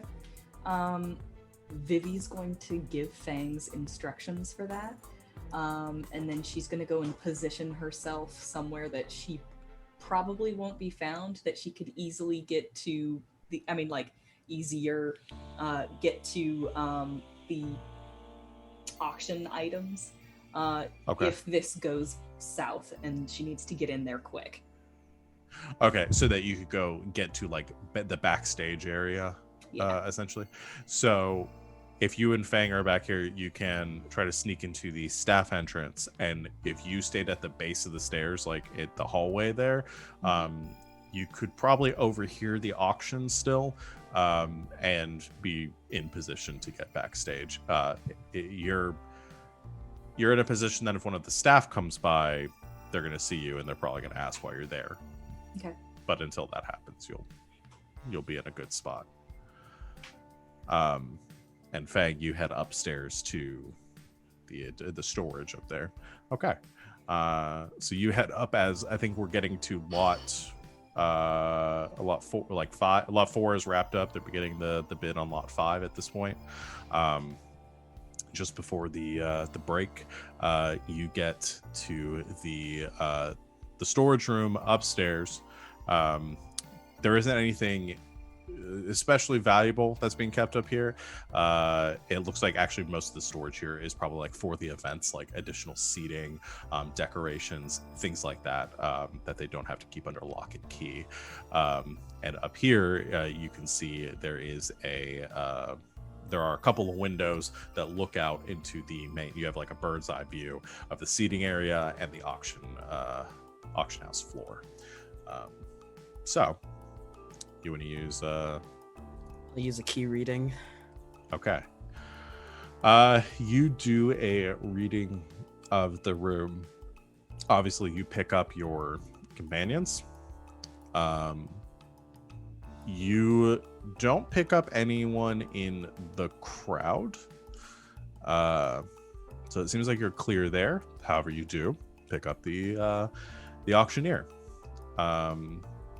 And based on relative strengths and weaknesses, they are a 3. Feng will just like go underneath his collar, pull out the bee. We could take him in a fight. We just probably have to gang up on him, and then he'll send it off.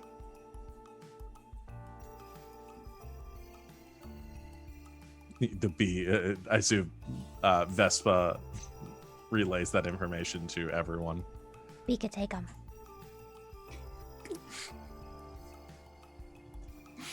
him. Sorry. We can take him. You hear that like echoing, like also at some of the people that are sitting in the crowd around you, as Vespa just like quietly whispering in the crowd, "We can take him. We can take him. We can take him. Really We can unsettling. take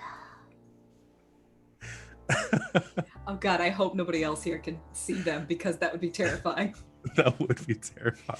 him. We can take him. No one in the crowd seems to notice. The auctioneer kind of pauses for a moment and says, "Was there a question?" "No?" All right. And No. then continues his...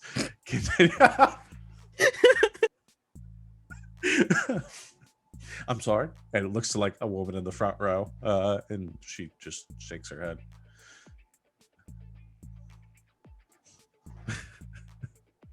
And continues the auction. Half my markers tonight are just bee puns. It's really great. I'm just saying.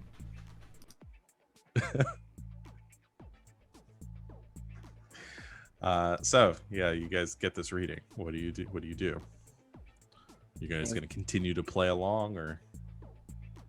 I think Feng might perch himself up here just in case things go south. Vivi's gonna be like sitting in in the back room, her antenna just twitching, and she'll actually even get out a cigarette, and just sit there and wait with the cigarette. She hasn't lit it or anything. She's just holding it. Oh, okay. Yeah. Then to prepare. Okay. Yeah. As you guys wait in your positions, the auction continues. Lot 5 is sold. Lot 6 begins and is subsequently sold as well. And as the lots, the first half of the lots are completed, the auctioneer addresses the audience and says, "We will continue with lot 7 in 15 minutes. We'll take a short break at this time. Please make use of our refreshments available at the bar. And if you should need anything, attendants will continue to monitor the auction. Thank you."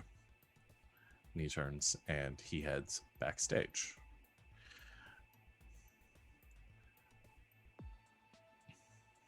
Piper looks at the sand pellegrino that she's been holding and looks at Penny and is like, "I didn't order this. Do you think it's poison?" Can I see it? Yeah. I think it's fine. Okay. Iocane. Oh, let's taste this. As is happening, you hear some footsteps, Vivi, as the auctioneer comes turning down the hall and walking in your direction. He has his portfolio and is sort of flipping through it and begins to look up in your direction. Okay, he hasn't seen her yet, though, right? Not yet, no. All right, she's gonna try and slink back into the shadows. Okay. just try to hide out of sight. Yeah. And Okay. she'd like to use Vespa to help. All right. Just like send a bee out there to go and whisper something weird into his ear. Okay. Yeah, we could do that. So I think it's gonna be your dexterity. And we'll go with Vespa's range. Okay. Oh no! It's a critical fail with 2 1s. Oh, that's bad. That's real bad. What happens on a critical fail? Oh, we haven't had one yet, guys. I'm pretty sure it's just the worst possible outcome, but I've got to double check here. Why you make me do this to you guys? It's a fumble. Yeah. Yeah, fumble always results in a terrible failure. Okay, yeah, no, I gotta hit you hard. You try to duck back out of sight around the stairwell as he moves past, and Vespa comes flying up to distract. And as Vespa does, sort of like instinctually and faster than you expect, he sort of like swats up and turns and sees the bee flying there. And gives a very close look at it. And then as he is turning, he, out of the corner of his eye, over his spectacles, turns his head slightly. And just before you're able to get out of sight, the two of you lock eyes. Would you believe I'm on a smoke break? And you watch as suddenly manifesting in front of him, he summons forth his anima, a humanoid figure seemingly constructed of bronze, which has a glass-like kind of cutout around its torso and the sides as well, almost like this hollow compartment, and there is a fire sort of burning inside of it, almost like a lamp. And he calls it forward and begins to retreat backwards, and he says, "You shouldn't be back here," and begins to retreat away from you in a bit of panic. What do you do? She's gonna try and circumnavigate his anima and stop him before he tells anybody. All right. Feng leaning against what this is going a lot smoother than I thought it was gonna be. Whoops! Well, maybe let's roll initiative. Oh no. Okay, how does initiative go? It's Dex and speed. Okay. Well, all right. Oh, geez. All right. Okay, a 22. That's good. His initiative is a 10, so you win. Go ahead and describe for me what you do. She's okay. Well, let's make this as anime as fuck. She's gonna throw off her suit jacket, and she's got like a turtleneck sort of cat suit underneath with like one yellow stripe down the sides. And she's going to roller skate over to him and then like go up the wall and like try and stop in front of him to stop him from leaving the room, and then like reach out with her scary bee arm and just like try and grab him and like with over his mouth so he doesn't yell. Okay, so you're more trying to subdue him than hurt him right now is Yes. kind of what I'm getting here. I feel like this guy's like a third party and I don't want Okay. How do I, because I don't think an attack roll works here. Oh, let me change the music to something more action. Hold on. We'll go with that. For that matter, I'm also gonna call back all of my bees all at once. Like I don't think like I have the quote unquote action economy for them to send any message, but like if they all go like whoop and then like zip towards me, I I feel like that's going to be a good indicator that something's gone wrong. Yeah. I mean, I think you have to if you're using Vespa in this way. So all of you outside also see suddenly there's a swarm of bees over the crowd as all of them retreat and begin to kind of snake back into the back room. Okay, I think we're going to do a roll here. I'm actually thinking to subdue him, it's going to be Vivi's strength. Oh, God. And I'm thinking either to do defense or power. I'm thinking power here. Okay. You're trying to overwhelm him. All right. So let's go with that. And this is a skill check, not an accuracy like attack. Yeah, this is more of a check than an attack. Yeah. Okay. A 10 then? 10. Okay. That'll succeed. So yeah, before he's able to do anything more, you cover his mouth. This swarm of bees kind of cascading, washing over you down your arm, and then I assume kind of moving over his head, kind of adding to this muffling sensation as you pin him back against the wall. And as you hold him there, his anima begins to move forward. I'm trying to think what it's going to do. Because everybody else is being brought into this, do the three of you act upon seeing the bees moving, and what do you do? Runs down the stairs. Okay. Piper and Penny, are you guys staying where you're at? You guys are still around a crowd of people. Why did all the bees leave? Penny, do you maybe want to go check and I'll stay here? Can't hear you. Now? Yeah. Oh, jeez. Penny, do you maybe want to go check and I'll stay here? Okay. Be back.